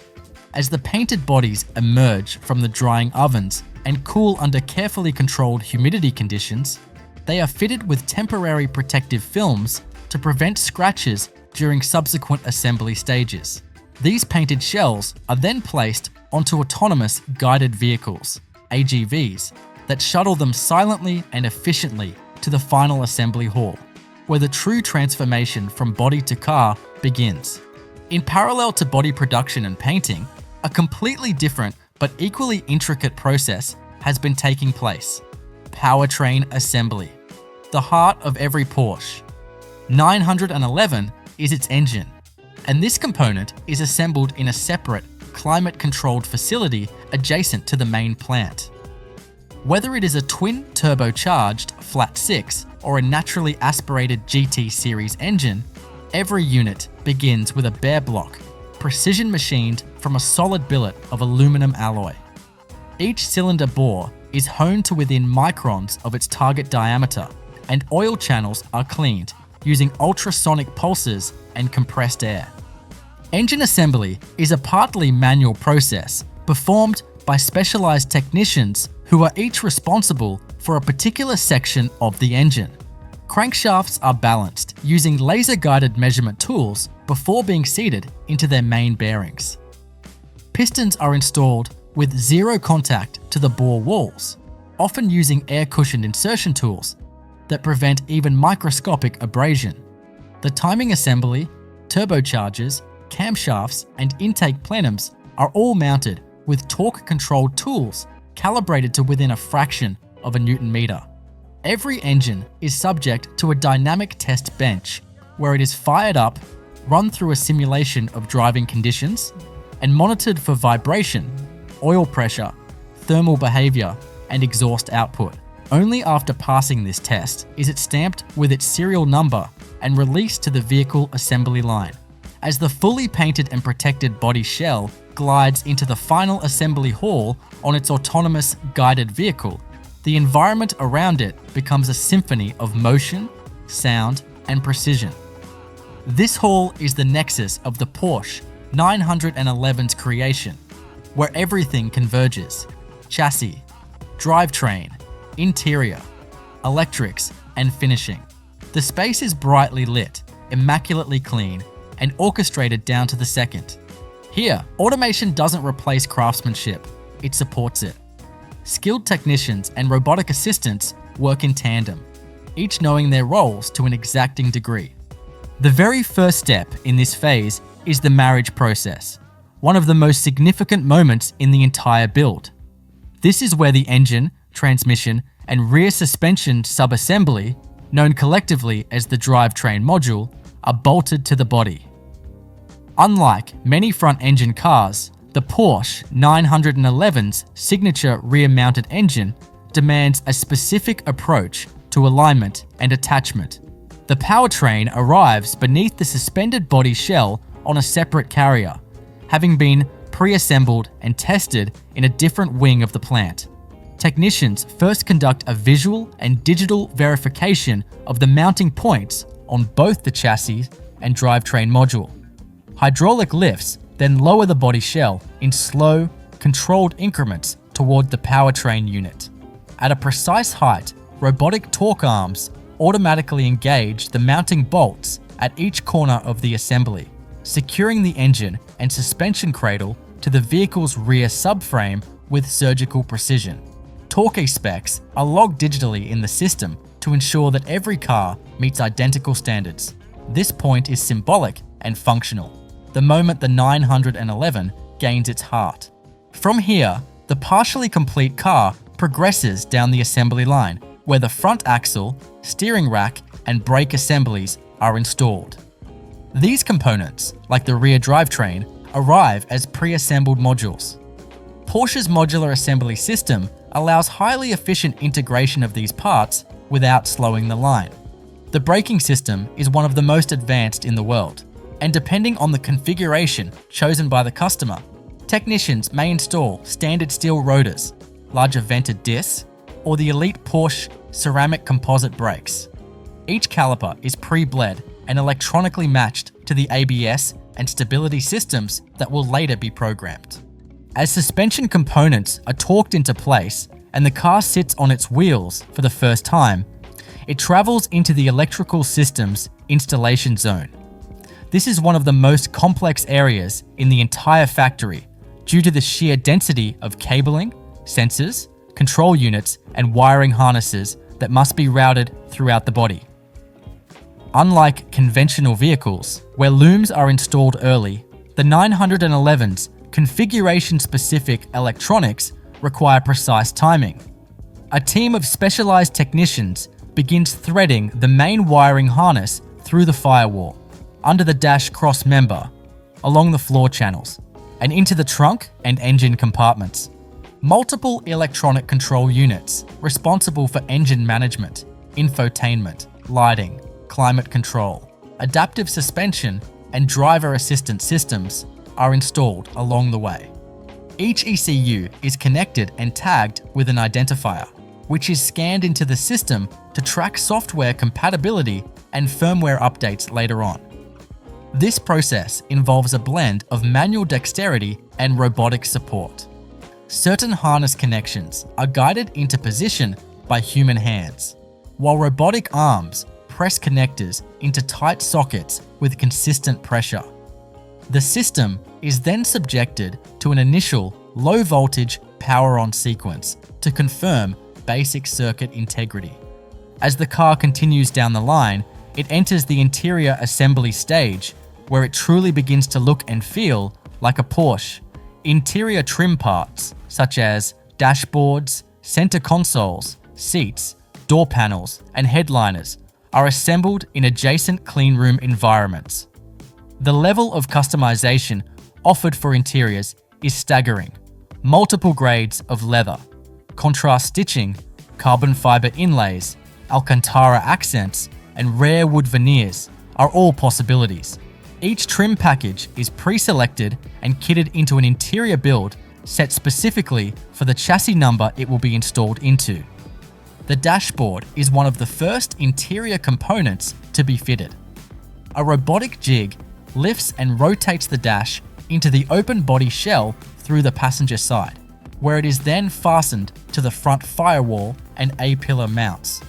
Once secure, technicians connect HVAC ducts, wiring looms, and install the infotainment screen and gauge cluster.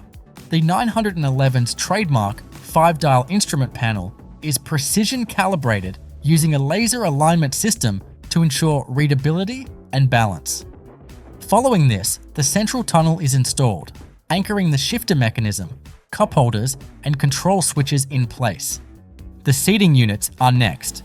These are hand-finished in a separate upholstery shop within the factory, where master stitchers work with hides sourced from Northern European cattle farms, chosen for their lower insect scarring due to colder climates. Each seat is sewn, padded, and assembled by hand. Once complete, they are lifted into the cabin using overhead manipulators, then bolted to their mounting rails. Power connections for seat adjustment, ventilation, and memory functions are plugged in and tested on the spot. Following seating installation, door panels, headliners, sun visors, carpeting, and sound insulation materials are methodically added. All of this must be done with extreme care to avoid damage to visible surfaces. Each technician wears custom-fitted gloves and uses tools wrapped in soft plastics to ensure the integrity of every trim surface. As the cabin nears completion, a special quality station is activated where technicians test interior lighting, switchgear function, speaker outputs, and HVAC performance using a diagnostic tablet linked directly to the vehicle's control system. Meanwhile, the exterior finishing process runs in parallel. Pre-assembled elements such as side mirrors, window glass, lights, grills, badges, and bumpers are attached in stages. The front and rear bumpers, painted separately to ensure flawless color match, are fitted using a rail-guided alignment jig that positions each part within a millimeter of its target mounting point. Headlights and taillights are connected and auto-aligned using optical calibration equipment that verifies beam pattern and aim. Next comes the fluid fill stage, where the car receives its essential life fluids: engine oil, transmission fluid, brake fluid, coolant, and refrigerant. Each fluid is dispensed using digitally controlled nozzles that measure exact volumes and record fill data for traceability. The 911's flat 6 engine is particularly sensitive to oil quality and temperature, so the system pre-warms the oil before injection to avoid shocking the internal components. Once all fluids are added, a leak test is conducted using pressure sensors and ultrasonic detectors that can identify even the smallest leak before the vehicle progresses further. The moment the car rolls under its own power for the first time is known as initial startup. At this station, technicians power on the ignition and bring the engine to life. A thick hush falls over the work area as everyone listens intently for any anomalies. The car's onboard diagnostic system runs through a series of checks, monitoring oil pressure, coolant temperature, voltage levels, and sensor outputs. If the car passes this phase, it proceeds to a short drive loop within the factory called the roll test station. In the roll test, the car is placed on a chassis dynamometer, where it is effectively driven at various speeds while remaining stationary. This test simulates road conditions and allows technicians to check gear shifts, brake modulation, ABS function, stability control, steering responsiveness, and exhaust emissions. Sophisticated microphones and vibration sensors placed around the cabin and under the chassis detect unwanted noises or harmonics that might indicate misalignment or defective components.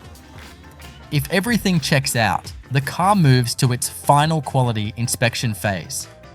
Here, white-gloved inspectors examine every visible surface of the vehicle under high-intensity lighting in a booth designed to mimic daylight. They look for paint flaws, panel gaps, alignment inconsistencies, and trim defects. Even a single misaligned badge or a fiber of dust under the clear coat can trigger a corrective action. The interior is similarly scrutinized. Vents are tested, buttons are pressed. Leather is scanned for imperfections. As the freshly assembled Porsche 911 completes its final static inspection, it is now ready for the next critical phase: dynamic validation.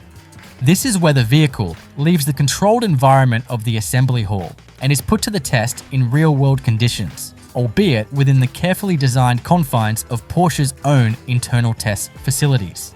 Unlike mass-market vehicles that may rely solely on automated testing systems, the Porsche 911 undergoes an extensive series of physical evaluations driven by human specialists who are trained to detect even the subtlest inconsistencies in performance, feel, and response.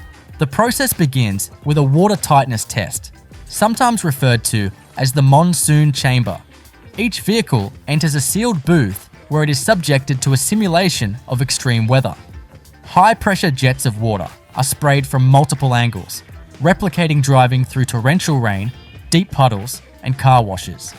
The water includes fluorescent dyes, invisible to the naked eye, which are later detected under UV light to identify any intrusion into the cabin or trunk spaces. After several minutes of intense soaking, the car is dried using warm air blowers and checked for leaks or dampness. If the vehicle passes, it is cleared for what many consider the most thrilling part of the production process: the road test. At Porsche's Zuffenhausen facility, a dedicated test track is built into the complex. This closed-loop circuit includes a range of surfaces, elevations, and cornering radii to evaluate every aspect of the 911's performance. Professional test drivers take each car through a series of maneuvers: rapid acceleration, hard braking, slalom turns, rough road surfaces, and steady-state cruising. They listen for abnormal vibrations, dashboard rattles, or drivetrain noise that might indicate improper assembly. Each steering input and suspension reaction is scrutinized. The driver is also watching for proper calibration of the stability management systems, throttle response, gear transitions, and the characteristic mechanical symphony of the 911's powertrain. During this phase, real-time telemetry is streamed from the car to a control center, where engineers monitor data points such as torque delivery, ABS performance, yaw rate, and fuel injection timing. Should any parameter deviate from specification, the car is immediately flagged for corrective adjustment and returned to the factory floor. Once the road test is complete and the car has passed all dynamic performance benchmarks, it is returned to the post-production area for final detailing and preparation. Here, the protective films that were applied after painting are carefully removed. These thin polyethylene sheets have safeguarded the car's painted surfaces throughout the entire assembly process. After their removal, highly trained detailing technicians begin what is often a several-hour procedure to bring the vehicle to showroom condition. Using dual-action polishes, microfiber cloths, and a specialized lineup of Porsche-approved polishes and waxes, they inspect and refine every panel to ensure depth of gloss and clarity of reflection. The interior receives equal attention. Surfaces are dusted, vacuumed, and wiped with non-abrasive cleaners. Fingerprints are removed from touchscreen interfaces, leather is conditioned, and carpets are brushed into uniform directionality. If the car has a convertible top, it is cycled several times to confirm fluid movement and complete sealing. Final torque checks are conducted on exterior trim, wheel bolts, and undercarriage elements. Any last-minute adjustments, such as wheel alignment tweaks or software calibration, are made during this phase. After detailing, the car is moved into the certification bay. Here, its full build record, component scan history, torque log, quality inspection reports, and road test results are compiled into a permanent digital archive linked to the car's VIN. This digital log will remain with the car for the rest of its life and can be accessed by Porsche service centers worldwide. A final multi-point checklist is reviewed by a senior quality engineer. This is a manual review signed off in person, reinforcing the company's philosophy that human craftsmanship and responsibility must coexist with digital precision. Once this final sign-off is completed, the car receives its protective packaging for transport. Soft foam inserts are placed between the tires and the wheel wells to prevent compression damage during shipping. Cloth covers are fitted over the seats, steering wheel, and center console to protect against handling marks. A thick vinyl exterior wrap is then applied over the entire painted surface, including the hood, roof, fenders, and doors. The car is now ready to leave Zuffenhausen, but its journey is only beginning. Porsche's global distribution network is meticulously coordinated from a central logistics hub located on the factory grounds. Each finished vehicle is scanned into the logistics system and assigned to a specific transport route. For cars bound to European dealerships, overland transport by custom-fitted enclosed car carriers is the norm. These trucks are climate-controlled, padded, and outfitted with individual restraint systems to prevent shifting in transit. For overseas markets, including North America, Asia, and the Middle East, the cars are transferred to the port of Bremerhaven, one of the largest automotive export hubs in Europe. En route, they travel by dedicated rail cars equipped with vibration-dampening suspension systems. Each car's location, condition, and shipment status is monitored using GPS trackers and RFID tags embedded in the vehicle's packaging. Upon arrival at the port, the vehicles are unloaded into secure storage lots, awaiting roll-on, roll-off vessel boarding. Porsche does not allow external drivers to handle the vehicles. Instead, factory-certified personnel drive each 911 onto the ship's internal decks, where they are secured using specialized harness systems. The shipping containers are climate monitored, and their humidity levels are controlled to prevent corrosion or material degradation during the voyage. Some regions with extremely sensitive climates, such as tropical zones or high humidity areas, require an additional layer of desiccant packaging and underbody protection. Once the cars arrive in their destination country, they are typically routed through a regional Porsche distribution center. These centers conduct a pre-delivery inspection or PDI. During this process, shipping materials are removed, fluid levels are rechecked, tire pressures are set to local spec, and country-specific features such as local language infotainment systems, navigation maps, and compliance labels are configured. The battery, which may have been put in shipping mode during transit, is recharged and tested. Only once the car clears this PDI is it finally released to the dealership. At the dealership level, the car undergoes one final cosmetic inspection before being presented to the customer. If a customer has ordered their 911 through Porsche's exclusive manufacturer program, this delivery often includes a ceremonial handover in a private lounge, with factory personnel available to walk through every detail of the vehicle's features. In some cases, particularly in Europe, customers can even take delivery at the factory itself, where their car is unveiled in a glass-walled rotunda with dramatic lighting, followed by a first drive on scenic roads around Stuttgart. Yet even after delivery, the role of the factory is not quite over. Thanks to Porsche's connected car architecture, many vehicles are capable of over-the-air updates that improve performance, add new features, or correct bugs discovered in the field. Data collected during actual driving, such as engine behavior, brake wear, and climate control usage, is anonymized and fed back to Porsche's research and development teams to inform future designs and calibrations.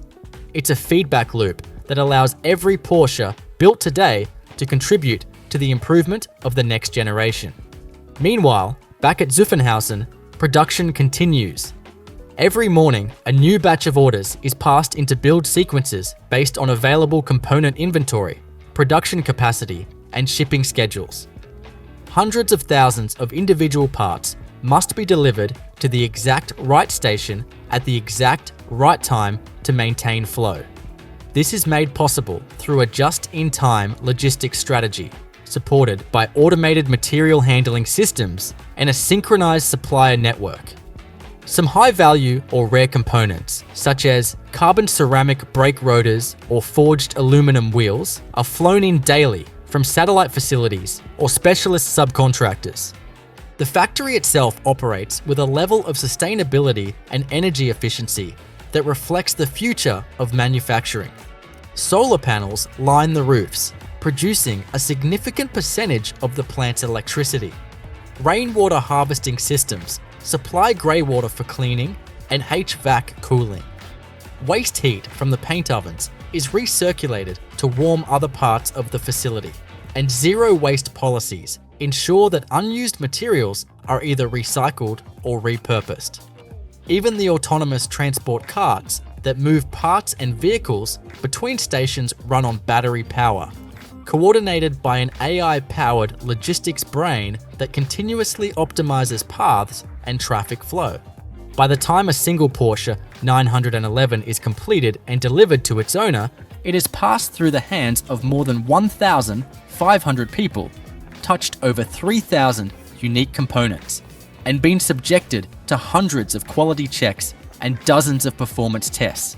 Every detail, from the composition of its alloy wheels to the grain of its leather, has been examined, tested, and refined to deliver the unified experience that the 911 is known for.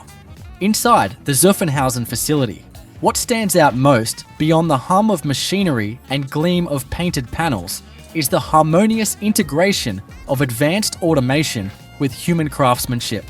While much of the modern automotive world has shifted heavily toward fully robotic production lines, Porsche has taken a more balanced approach.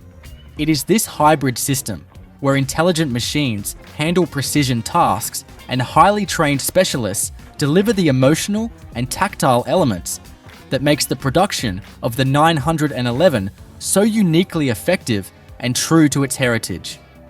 To understand the depth of Porsche's production system, we need to go deeper into the factory automation architecture that supports every step of the process. Central to this is the Manufacturing Execution System, or MES. This digital control layer connects every workstation, tool, robot, and technician across the plant in real time. From the moment a customer's order is locked in, a virtual avatar of that specific car is created within the MES. This avatar tracks everything: colors, materials, powertrain choices, region-specific requirements, and optional extras, and constantly relays this data to the precise equipment or technician that will handle each part of the build. In the chassis assembly line, for example, if a customer has ordered rear-wheel steering and adaptive PASM suspension, the MES sends signals to the automated picking system to retrieve the correct components. A robotic arm pulls these from storage bins, places them into a bin or cart customized for that vehicle, and tags it with the car's digital signature. The cart then travels on a guided track to meet the body shell exactly as it arrives at the workstation. At no point is there ambiguity or lag. Everything is orchestrated by this unseen digital conductor that ensures every worker and every robot knows exactly what to do for every unique build. Beyond simple part logistics, Porsche's MES also controls robot behavior, torque tools, and environmental systems. Take the example of robotic arms applying sealant to the underbody and joints of the car. These robots receive precise instructions on bead width, viscosity compensation, path mapping, and cure time, all tailored to the ambient humidity and temperature at that exact moment. If conditions drift even slightly out of tolerance, the system adjusts on the fly. If a deviation is too great, the system pauses the robot and calls for human review. This level of responsiveness ensures not only uniform quality, but a kind of built-in vigilance that prevents minor errors from becoming major issues downstream. Nowhere is this marriage of automation and craftsmanship more evident than in Porsche's exclusive manufacture department, a special division within the factory dedicated to bespoke customization. Here, human hands reign supreme. Customers who opt for this level of personalization can request everything from custom mixed exterior colors to leather-trimmed air vents, contrast-stitched seatbelts, or brushed aluminum door sills engraved with their name or family crest. These options cannot be installed by robots. They demand skilled labor, patience, and a deep understanding of materials. For instance, if a customer chooses deviated stitching in a rare color like Guards Red on a graphite interior, that thread is sourced separately, wound into bobbins, and installed on special industrial sewing machines operated only by master upholsterers. Each stitch line must be perfectly parallel and uniformly tensioned. The leather pieces are cut using high-frequency oscillating blades controlled by software, but the actual alignment and mounting onto trim pieces is done manually, using a keen eye and muscle memory developed over years of experience. Even more exclusive are options like natural wood inlays, which are created by slicing extremely thin veneers from selected timber, pressing them onto aluminum substrates, and hand finishing them with lacquer, polishing, and oiling processes. Because natural wood grains are unpredictable, no two trim sets are alike, and each must be evaluated for visual balance and grain orientation by an expert before being installed. Moving to another area of innovation, we find the powertrain production of the 911 continuing to evolve alongside the rest of the industry. While Porsche remained steadfast in its commitment to the internal combustion engine, particularly the legendary Flat 6, it has also begun preparing for a future that involves greater electrification. Already, hybrid-ready architectures are being integrated into the production lines, and new high-voltage testing bays have been built to accommodate future variants. The current engines are built in a separate but nearby facility that operates with a clean room-like atmosphere. Every engine builder works at a station equipped with digital torque wrenches, oil mist extractors, and real-time visual feedback displays. These displays show exploded diagrams of the current build, torque values required for each bolt, and any sequencing constraints. This allows even complex assemblies, such as the twin turbocharged air intake plenum or variable cam timing modules, to be installed with absolute accuracy. Each engine is assembled in a vertical build sequence, meaning it remains upright throughout the process to reduce the risk of contamination or misalignment. Oil galleries and cooling jackets are cleaned with pulsed air systems and inspected with endoscopic cameras before being sealed. Once complete, the engine is placed on a mobile test rig, where it undergoes a cold test cycle, rotated via electric motors without fuel ignition to measure resistance, internal pressure differentials, and sensor behavior. Only after passing this does it proceed to hot testing on a dynamic dyno bench. The dyno bench is a marvel in itself. Each engine is connected to a computer-controlled load cell and run through a simulated break-in process. Sensors record everything: oil pressure fluctuations, exhaust lambda values, detonation signatures, and even the sound frequency of valve operation. The engine is revved, held under load, cooled, and restarted multiple times. Only when it has performed flawlessly under all conditions is it released and stamped with a code that matches it permanently to a specific chassis. Returning to the factory floor, the final fit and finish phase is where Porsche's obsession with detail truly shines. One area of particular focus is panel alignment and gap consistency. Unlike volume manufacturers, where acceptable tolerances for panel gaps can vary by several millimeters, Porsche targets consistency within less than half a millimeter. Each door, hood, and trunk lid is mounted loosely at first, then adjusted using laser-guided tools and feeler gauges. Special brackets hold the panels in place while final torques are applied. This is not just for aesthetics. Precise gaps reduce wind noise, improve aerodynamics, and enhance door closing feel. Sound is another key dimension. Engineers at Porsche place heavy emphasis on acoustic tuning, not only of the engine and exhaust, but also of the cabin itself. During development, microphones are embedded in prototype vehicles and driven through tunnels, highways, and cobblestone streets to capture all forms of noise, resonance, drumming, creaks, and wind intrusion. The data is used to inform production processes such as body seam sealing, insulation placement, and even the thickness of laminated glass.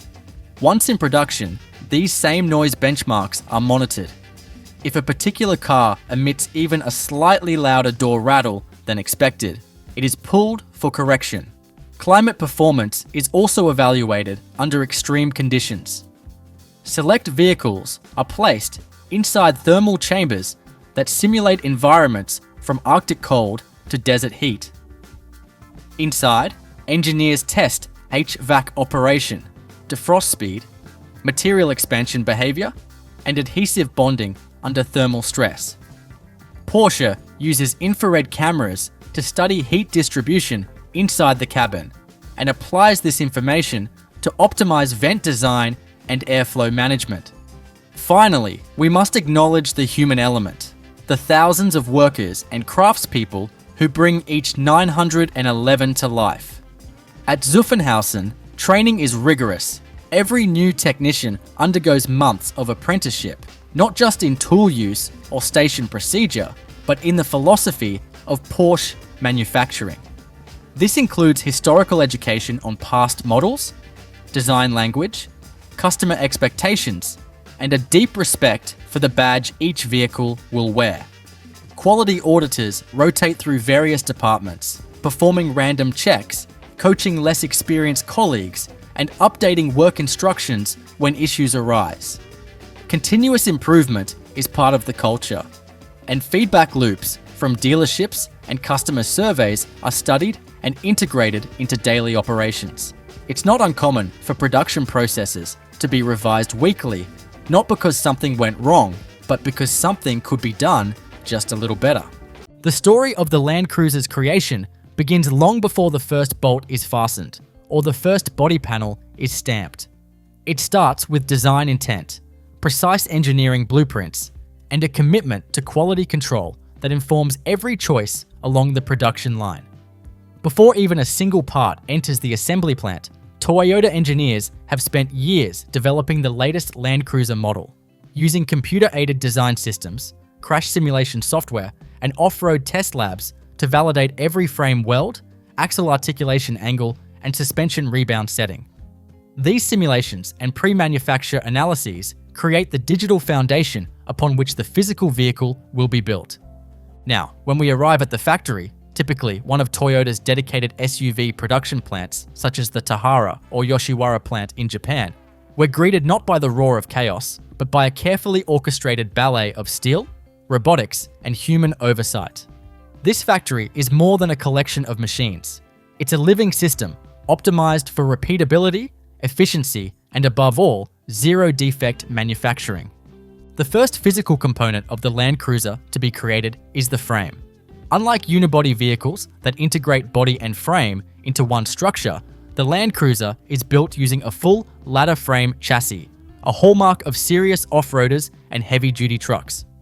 This ladder frame starts its life as a series of precisely cut and formed steel sections, each made from high-strength, hot-rolled steel that arrives at the plant in massive coils. These steel coils are unrolled and fed into CNC-controlled stamping and cutting machines that shear the metal into the required dimensions for the side rails, cross members, and mounting brackets. Once these components are formed, they move to the frame welding station. Here, an array of industrial welding robots, suspended from gantries and articulated arms, descend upon jigs that hold each piece in place with sub-millimeter precision. These jigs are crucial. They ensure that each frame is square, symmetrical, and dimensionally accurate to fractions of a millimeter. Using MIG and MAG welding techniques, the robots trace complex bead paths, fusing the frame together with a consistency that only automated systems can deliver. After each frame is welded, it undergoes dimensional scanning using laser measuring systems, which compare the physical result against digital blueprints in real time. Any variance is flagged immediately and either corrected or discarded, depending on severity. From here, the raw frame undergoes an extensive surface preparation process. It is conveyed through an immersion tank line where it's degreased, cleaned, and dipped in an anti-corrosion phosphate coating. This is followed by a cathodic electrodeposition primer bath, commonly known as e-coating, where an electrical current bonds anti-rust primer to every exposed surface of the frame, even inside enclosed box sections. Once coated, the frame is baked in a curing oven to harden the primer layer, forming the first shield against corrosion that the Land Cruiser will face in its lifetime. Meanwhile, in a parallel part of the factory, body components are being fabricated. These include the outer shell, roof panels, doors, hoods, and tailgates. Each component is stamped from galvanized steel sheets using a massive press line. These presses exert thousands of tons of force to transform flat metal sheets into complex, three-dimensional shapes in just seconds. Every panel must emerge with zero warping, perfect contours, and clean edges. Here again, quality control is relentless. Vision systems scan each panel for wrinkles, cracks, or inconsistent radii. These individual panels are then conveyed to the body shop, where robotic arms perform spot welding to assemble them into what's called the body in white, a complete, unpainted car body without any moving parts. Unlike the frame, which is welded largely by robots, the body in white assembly involves a mix of automation and skilled manual welding, particularly in complex joint areas where human adaptability still outperforms machines. Workers in specialized welding suits and helmets double-check robotic welds, perform precise manual tacks, and insert structural adhesives that bond key stress points for added torsional rigidity. Once both the ladder frame and body in white are complete, they proceed along separate lines toward eventual integration, but not before the body receives its finish. This takes place in the paint shop, a fully enclosed and environmentally controlled section of the plant where air filtration, humidity, and temperature are all tightly regulated. The body is first cleaned in a multi-stage wash tunnel, then passes through a second E-coat dip tank, identical in principle to the one used for the frame. After curing, the body moves through a sanding and inspection stage where workers dressed in white lab-like uniforms hand sand each panel to create a flawless surface for painting. Next comes the paint booth. Here, electrostatic spray robots apply multiple layers of base coat and clear coat, often in high-end two-tone or metallic finishes. These robots mimic human movement with incredible dexterity, able to reach deep crevices while maintaining a uniform paint thickness. Between coats, the body passes through baking ovens to cure each layer, producing a deep, resilient finish that can withstand the harshest climates, whether desert, jungle, or tundra. As the body is being painted, attention shifts to the powertrain assembly line. The Land Cruiser's engine is a marvel of durability engineering, often a turbocharged V6 or robust, naturally aspirated V8, depending on the model year and market. These engines are assembled in a dedicated engine plant, either nearby or in a regional facility. Engine blocks are cast from aluminum or iron alloys, then machined with extreme precision to form cylinders, crankshaft seats, and oil galleries. Assembly teams install pistons, crankshafts, camshafts, timing systems, and cylinder heads, each torqued and timed to tight tolerances. Every engine is then hot tested using a dynamometer, simulating real-world loads to verify compression, torque, emissions, and idle behavior. Once validated, the engines are sent to the main vehicle assembly plant, where they await union with the transmission, either a rugged automatic gearbox or a manual transmission for certain utility models. These are coupled to the engine via robotic clutch alignment and torque checking machines, ensuring concentric balance and zero runout. The completed powertrain is then lowered onto a moving subframe, which also includes the front and rear differentials, transfer case, and drive shafts. At this point, we reach one of the most iconic moments in Land Cruiser production, the marriage process. This is when the body and frame finally come together. The fully painted body in white is carefully lowered onto the rolling chassis by a massive overhead gantry system. Workers align frame mounts with precision machined body bushings and use pneumatic tools to torque heavy-duty bolts to exact specifications. This moment is both symbolic and practical. It's the point at which the Land Cruiser becomes more than a collection of parts. It becomes a single, cohesive machine. With the body now secured to the ladder frame chassis, the Land Cruiser has taken on its distinctive silhouette, but it remains little more than a shell with a skeleton. To bring this vehicle to life, the next phase involves the precise installation of its drivetrain, suspension, and electrical nervous system, a process that combines brute mechanical assembly with intricate wiring, calibration, and testing, all executed on a constantly moving assembly line. Once the marriage process is complete, the vehicle is conveyed via automated guided carriers to the suspension installation zone. Here, factory technicians install the front and rear suspension assemblies onto the mounting points integrated into both the chassis and subframe. The Land Cruiser, unlike crossover SUVs, is designed for real-world abuse and off-road articulation, so its suspension is often built around independent double wishbone geometry in the front and a multi-link solid axle or live axle setup in the rear, depending on the variant. The suspension components arrive as pre-assembled modules: control arms, coil springs or air suspension bags, dampers, stabilizer bars, and mounting bushings, all staged in precise sequence. Using robotic torque arms and hydraulic lifts, technicians align and fasten each assembly to the vehicle's mounting brackets. Torque settings are tightly controlled and digitally monitored using torque sensing tools that immediately signal if any fastener is under or over tightened. This is especially critical on a vehicle like the Land Cruiser, where off-road stress loads can be severe, and even the smallest flaw could lead to long-term durability issues. Following suspension installation, the axles and drive shafts are connected. These link the differentials, already installed on the frame during powertrain sub-assembly, to the wheel hubs. Front and rear prop shafts are aligned and bolted to their respective flanges using flexible couplings that allow articulation without transmitting vibration into the chassis. The transfer case which enables the vehicle's four-wheel drive capabilities, is now electronically linked to the vehicle control system using waterproof harnesses, which are clipped into place along the underbody routing channels. In the adjacent station, the brake system comes to life.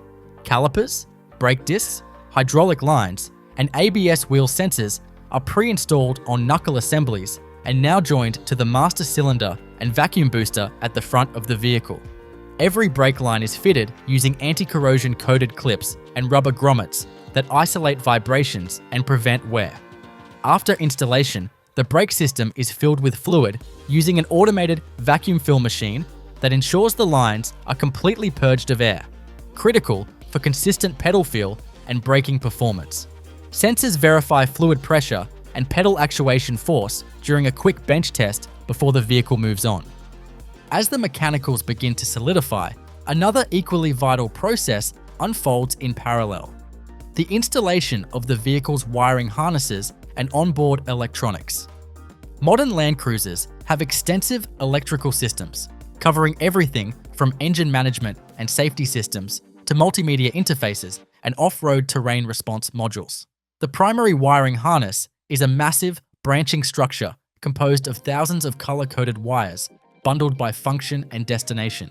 This harness is laid manually into the body shell by trained technicians who follow a strict sequence and routing path. Each connection is marked by a QR code or barcode that technicians scan to verify proper fit and location. The harnesses are clipped into custom-molded plastic retainers, and junction boxes are secured in the engine bay, cabin, and underfloor areas.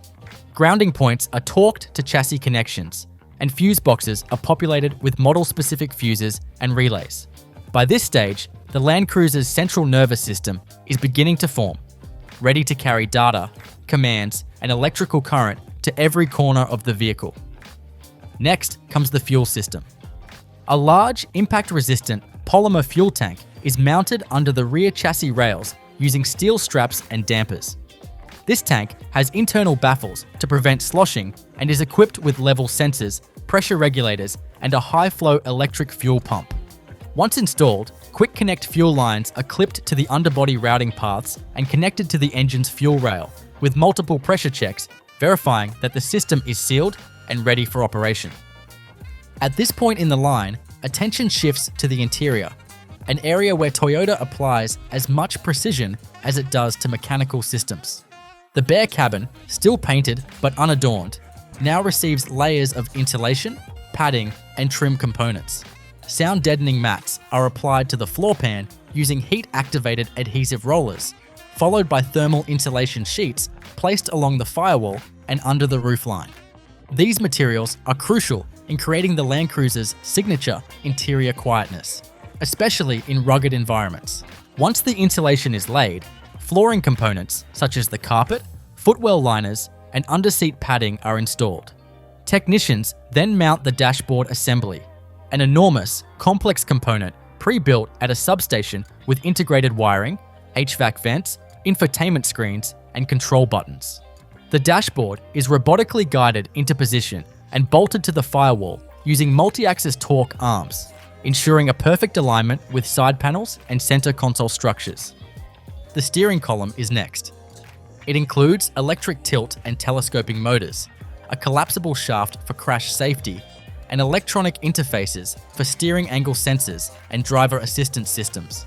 It's fitted from below and torqued to both the firewall and dash crossbar. Following this, the front seats are wheeled in on trolleys and installed using locator pins and power connectors that automatically link heating, cooling, and adjustment motors into the body harness. Rear seats, cargo trim, door cards, and overhead components follow, each snapped and bolted into place with pre-assembled clips and hardware. Moving further down the line, the door assemblies, painted, glazed, and pre-trimmed in an earlier stage, are now mated to the body. Large articulated robots or specially designed lift assist rigs help align the heavy doors to their hinges. Once bolted into place, technicians adjust each door for flush fitment using feeler gauges and laser guides to ensure panel gaps are within tolerance. Power window motors and locks are connected and tested in real time. At this point, exterior fittings begin. The front grille, headlights, taillights, bumpers, and fender flares are installed. The Land Cruiser's lighting system is particularly complex, involving adaptive LED arrays, daytime running lights, and integrated washers for certain models. Each component is wired, clipped, and sealed with weatherproof gaskets to ensure long-term durability in wet or dusty environments. Sensors for parking assist, radar cruise control, and blind spot monitoring are installed behind trim panels, with calibration to follow in later stages. The wheels and tires, often rugged, all-terrain types with reinforced sidewalls, are mounted next. These are torqued using automatic nut runners that measure clamping force electronically. Wheel alignment is then performed using an advanced, laser-guided system that adjusts toe, camber, and caster values to factory specifications. This step ensures the Land Cruiser will track straight and true from the first meter of use. Now, with a fully assembled interior, powertrain, suspension, and exterior, the Land Cruiser reaches the electrical testing and fluid fill stations. Here, every onboard system is powered up and scanned using a diagnostic tool plugged into the vehicle's onboard data port. Over 150 sensors and modules are queried for error codes. Air conditioning is filled with refrigerant. The power steering, coolant, transmission, and differential oils are pumped into their respective reservoirs via closed-loop filling systems that eliminate contamination. Each fluid fill line has inline flow meters, digital volume counters, and pressure regulators to ensure precise volumes are administered, with system pressure monitored for anomalies. Technicians conduct function tests on HVAC controls, infotainment systems, dashboard illumination, reverse cameras, and audio systems. Even the seat memory buttons are activated to verify motor control and data retention. As the Land Cruiser nears final assembly, it undergoes a simulated ignition. The engine is started for the first time, and technicians listen for abnormal vibrations, rattles, or leaks. Exhaust gas sensors verify emission compliance, and drive-by-wire throttle response is tested under load. The vehicle is driven onto a rolling road dynamometer where automated systems simulate various road conditions to test acceleration, braking, and driveline engagement. With the mechanical assembly now complete and the engine having roared to life for the first time, the Land Cruiser enters a critical phase of its production journey: quality validation and final inspection. At this point, every system is functional, but the factory's role is not merely to assemble parts.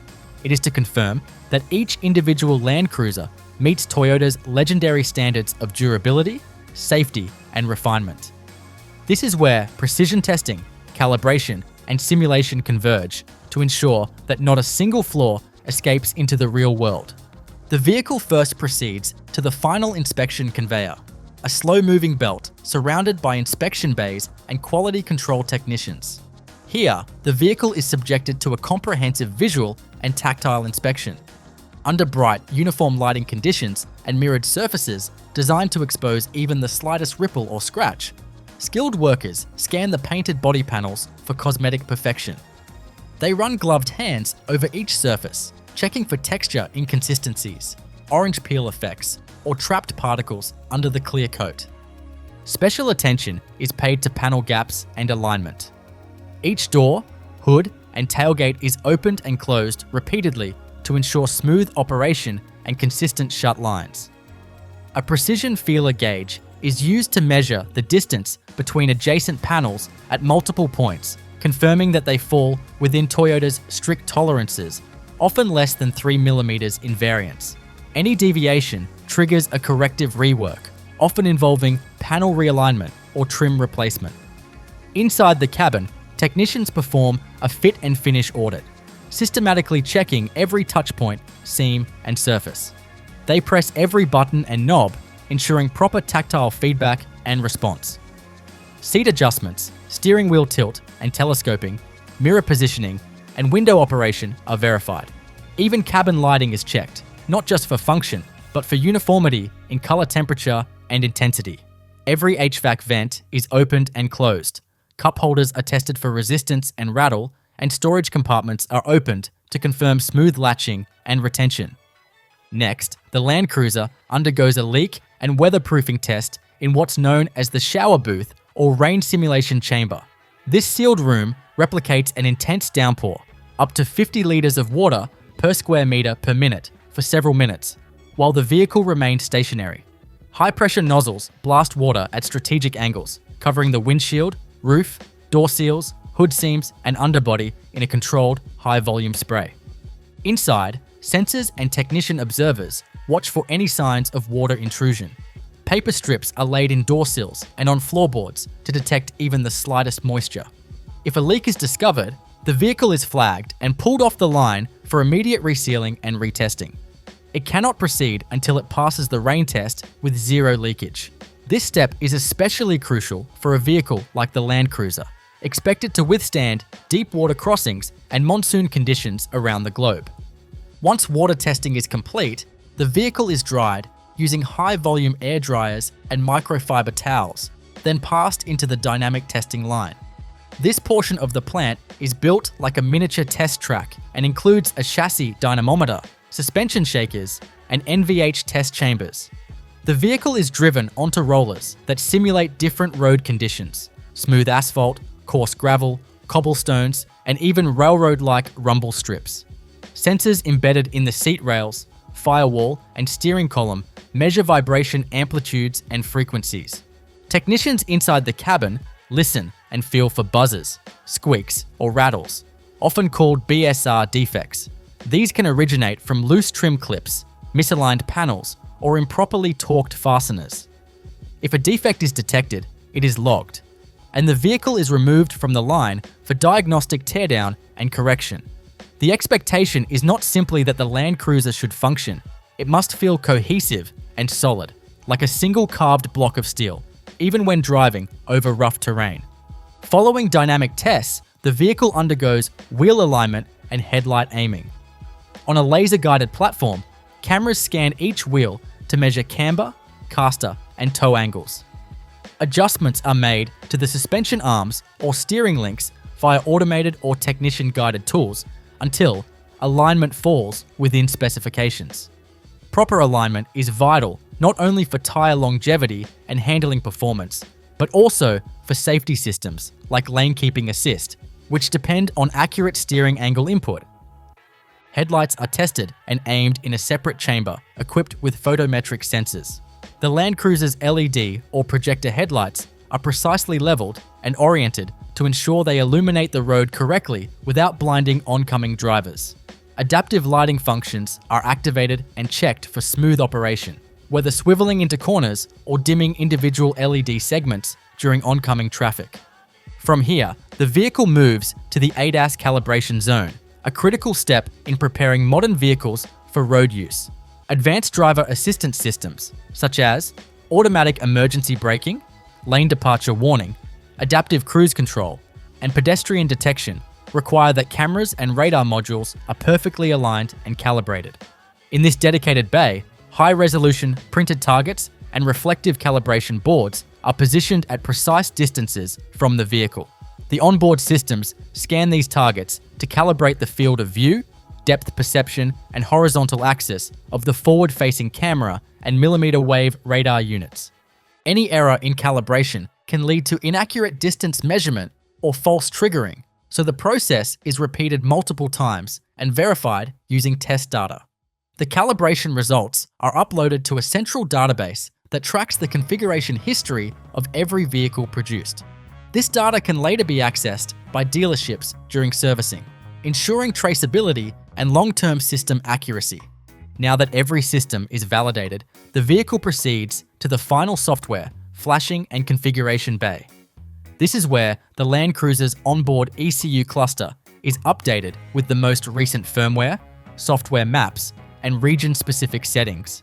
This may include engine management tuning for specific fuel grades, transmission behavior mapping, infotainment localizations, navigation system data, and wireless communication protocols such as Bluetooth, Wi-Fi, or connected services. At this stage, factory technicians also activate region-specific compliance features, such as emissions readiness flags, alarm system settings, and telematics modules, depending on the target market.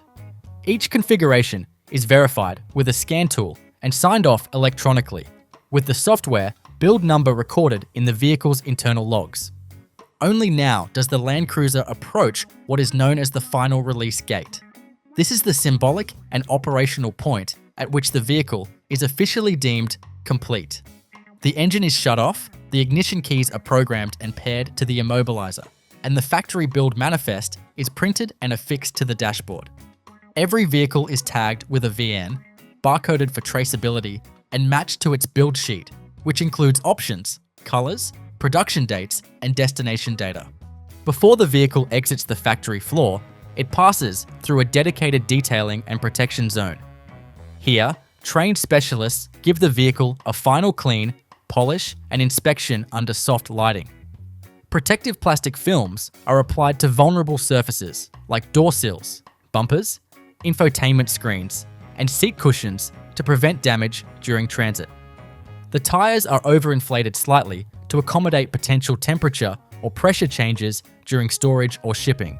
Depending on destination, vehicles are either driven under their own power to a nearby staging lot, loaded onto enclosed transport trucks, or, more commonly for international orders, driven onto open-sided auto carriers headed for port. Some models are even driven short distances onto roll-on roll-off cargo ships where they're carefully parked and secured by maritime handlers. Toyota's global logistics system then routes each vehicle to the appropriate country, dealership, or fleet customer, with continuous tracking from the moment it leaves the factory.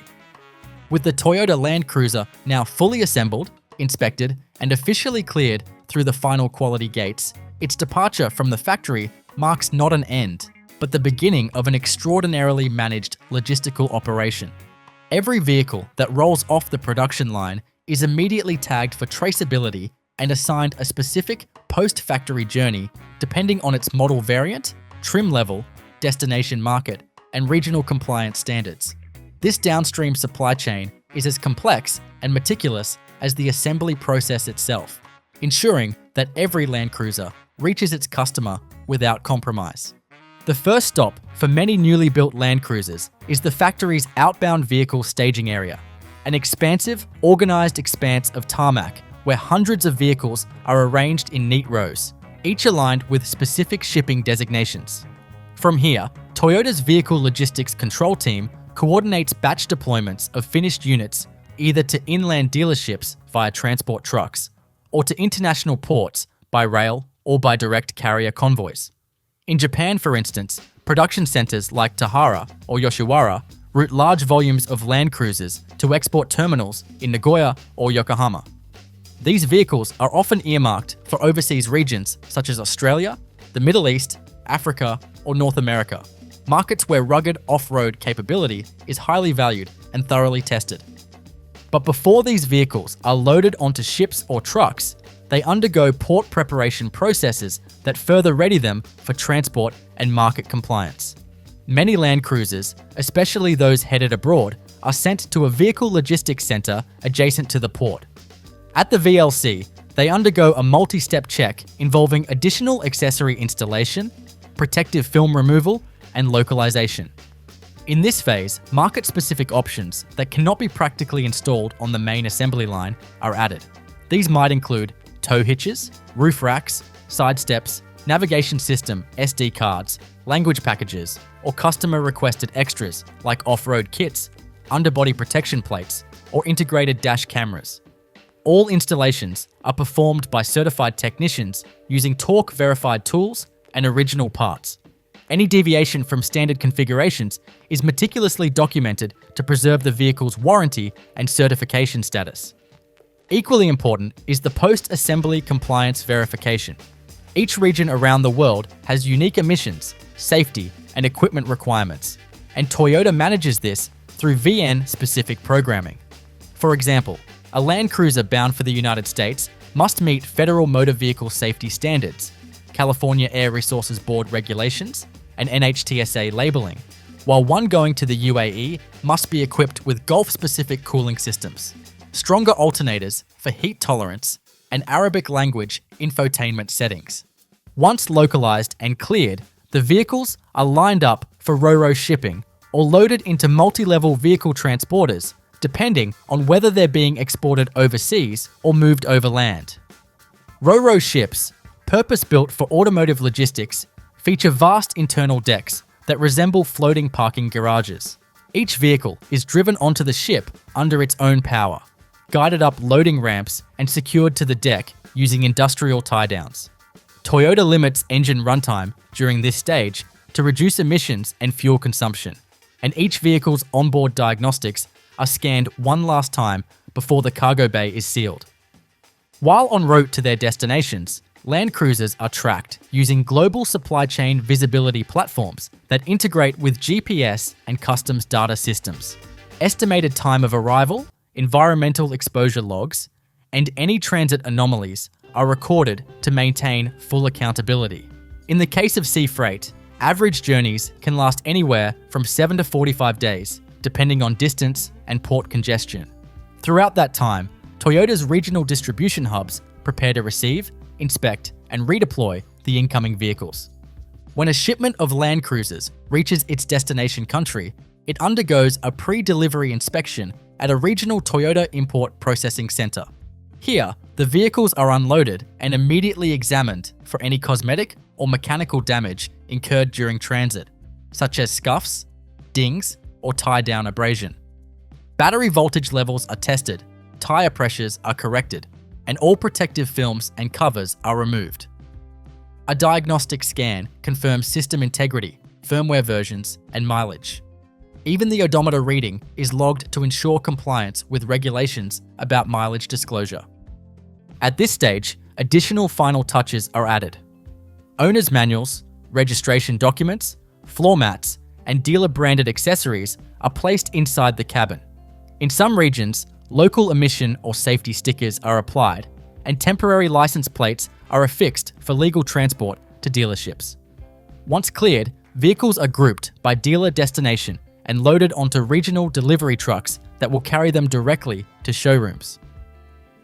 Back at the dealership, the Land Cruiser receives one final inspection, this time by the sales and service staff, who perform a customer-facing version of the PDI.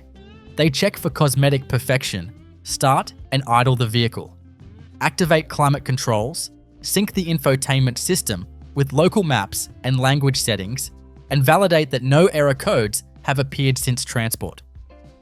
Only once this process is complete does the vehicle become available for customer viewing, test drives, or delivery. But even after the vehicle reaches its owner, the story of the Land Cruiser's production process continues. Part of what makes this model so revered is the rigorous pre-production durability testing and engineering validation that underpins its design, much of which occurs far from the public eye, long before mass production begins. Toyota's quality assurance team performs global field testing of pre-production Land Cruisers in some of the harshest environments on Earth. These are not just theoretical validations. They are full vehicle stress tests that replicate real-life torture scenarios. Endless hours of corrugated dirt roads, deep water fording, freezing temperatures, desert sand climbs, and sustained towing at maximum payloads.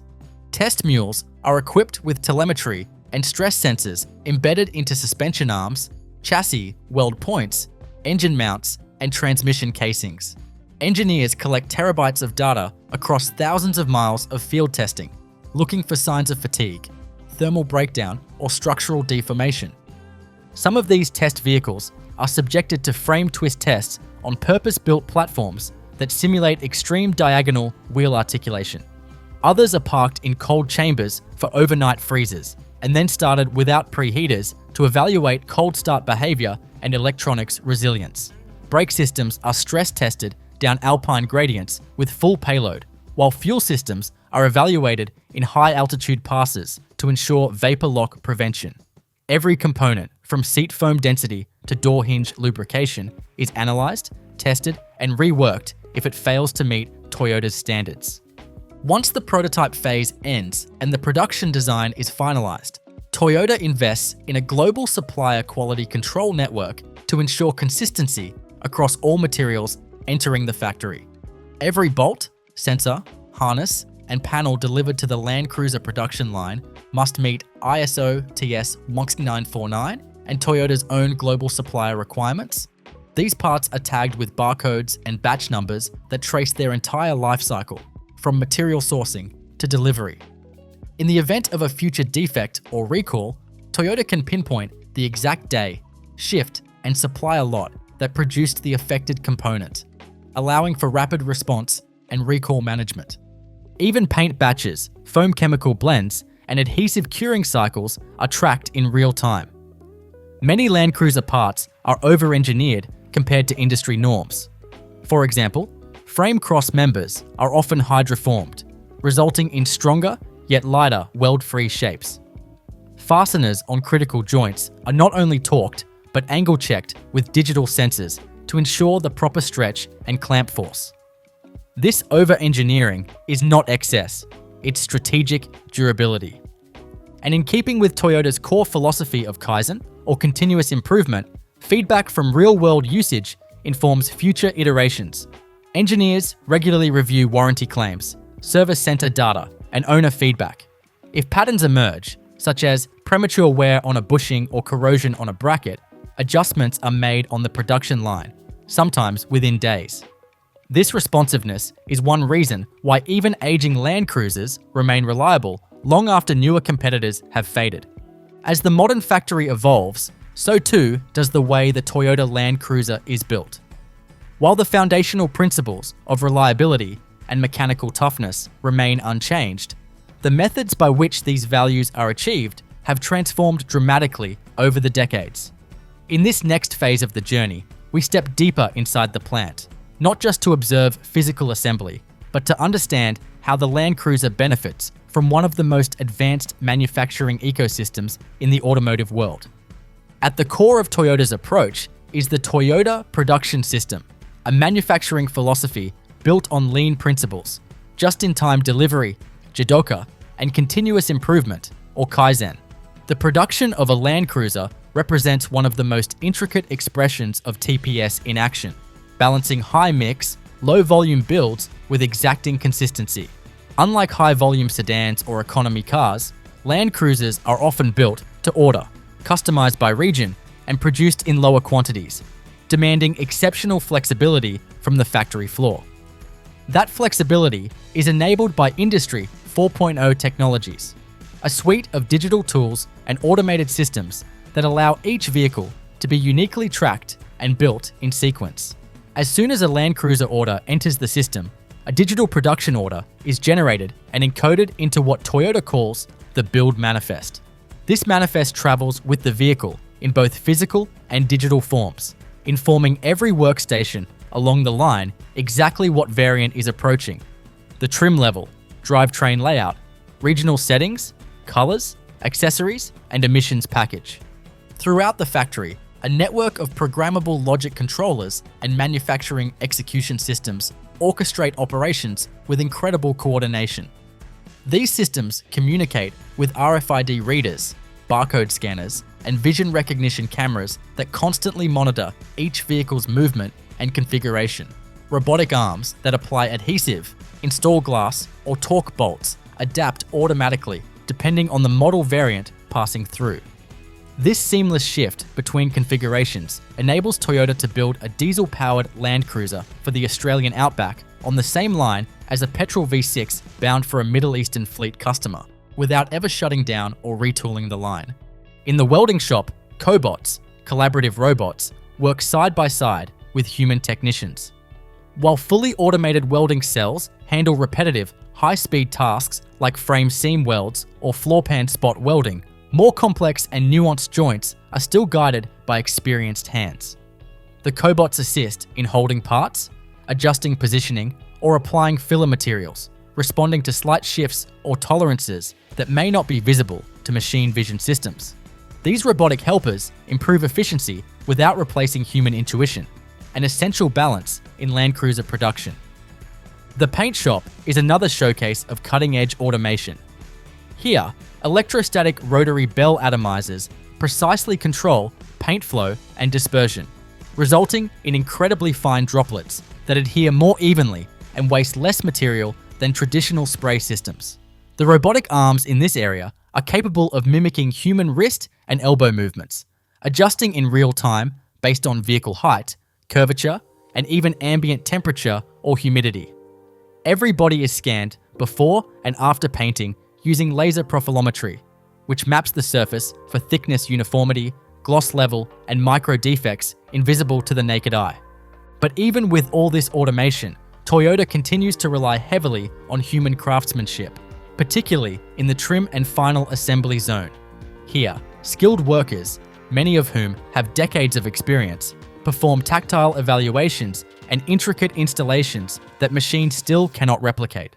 These technicians are trained through Toyota's in-house Takumi development program, a mentorship model where junior assemblers learn directly from master-level craftspeople over years of apprenticeship. One example is seat upholstery.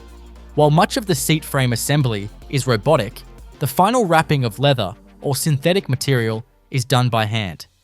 Each seat is inspected for tension, uniformity, stitching consistency, and padding distribution. The goal isn't just functionality, it's comfort and luxury underpinned by durability. In markets like the Middle East, where sand, sweat, and heat stress interiors more aggressively, even the grain of the leather is tested for UV resilience and moisture rejection. Other critical human-controlled operations include dashboard alignment, door hinge installation, and seal compression fitment. These may sound minor, but in a vehicle expected to operate in extreme environments, the margin for error is virtually zero. An improperly seated door seal can lead to wind noise, water leaks, or dust ingress, issues that would tarnish the Land Cruiser's otherwise sterling reputation. Technicians use soft mallets, torque wrenches, and custom fit gauges to confirm that every joint, hinge, and gasket is within specification. In the realm of electronics and diagnostics, Toyota employs AI-assisted test benches to simulate hundreds of driving scenarios. As each Land Cruiser nears the end of the line, it is plugged into a comprehensive vehicle communication interface that links all onboard control modules to a centralized diagnostic system. Artificial intelligence algorithms analyze sensor outputs for anomalies, looking not just for outright failures, but for subtle trends that could indicate a future issue. For example, a window motor that draws slightly more current than average may still work perfectly, but the AI flags it as a possible early-stage failure, and the part is replaced before the vehicle ever leaves the factory. AI also plays a role in predictive maintenance of factory equipment itself. Every robotic joint, spray nozzle, and conveyor belt in the plant is outfitted with sensors that monitor usage cycles, vibration levels, temperature, and wear patterns. These data streams feed into a digital twin of the plant, a virtual model that mirrors the real-world state of every machine. When a critical component shows signs of fatigue or misalignment, the system alerts maintenance teams well before a breakdown occurs, minimizing downtime and preserving output quality. All these systems, robotic, digital, and human, work in concert within the framework of Toyota's Genchi Genbutsu philosophy, meaning go and see for yourself. Engineers, supervisors, and even executives are required to visit the factory floor regularly, interact with staff, and observe production firsthand. This cultural commitment ensures that management decisions remain grounded in reality and aligned with the conditions experienced by those who build the vehicles. The cumulative result is not just a product that's rugged or capable, it's a vehicle built with an awareness of its purpose, and a factory tuned to produce that outcome consistently. The Land Cruiser's legendary reliability is not an accident of design. It's the end product of thousands of discrete quality control decisions made at every junction in the factory's ecosystem. And Toyota's commitment doesn't end at the physical vehicle. Increasingly, post-sale digital infrastructure is integrated during production. Infotainment systems are loaded with over-the-air update capability, and telematics modules allow for remote diagnostics, GPS tracking, and performance monitoring. These systems are calibrated on the line and verified during end-of-line testing, setting the stage for ongoing connectivity and customer engagement long after delivery.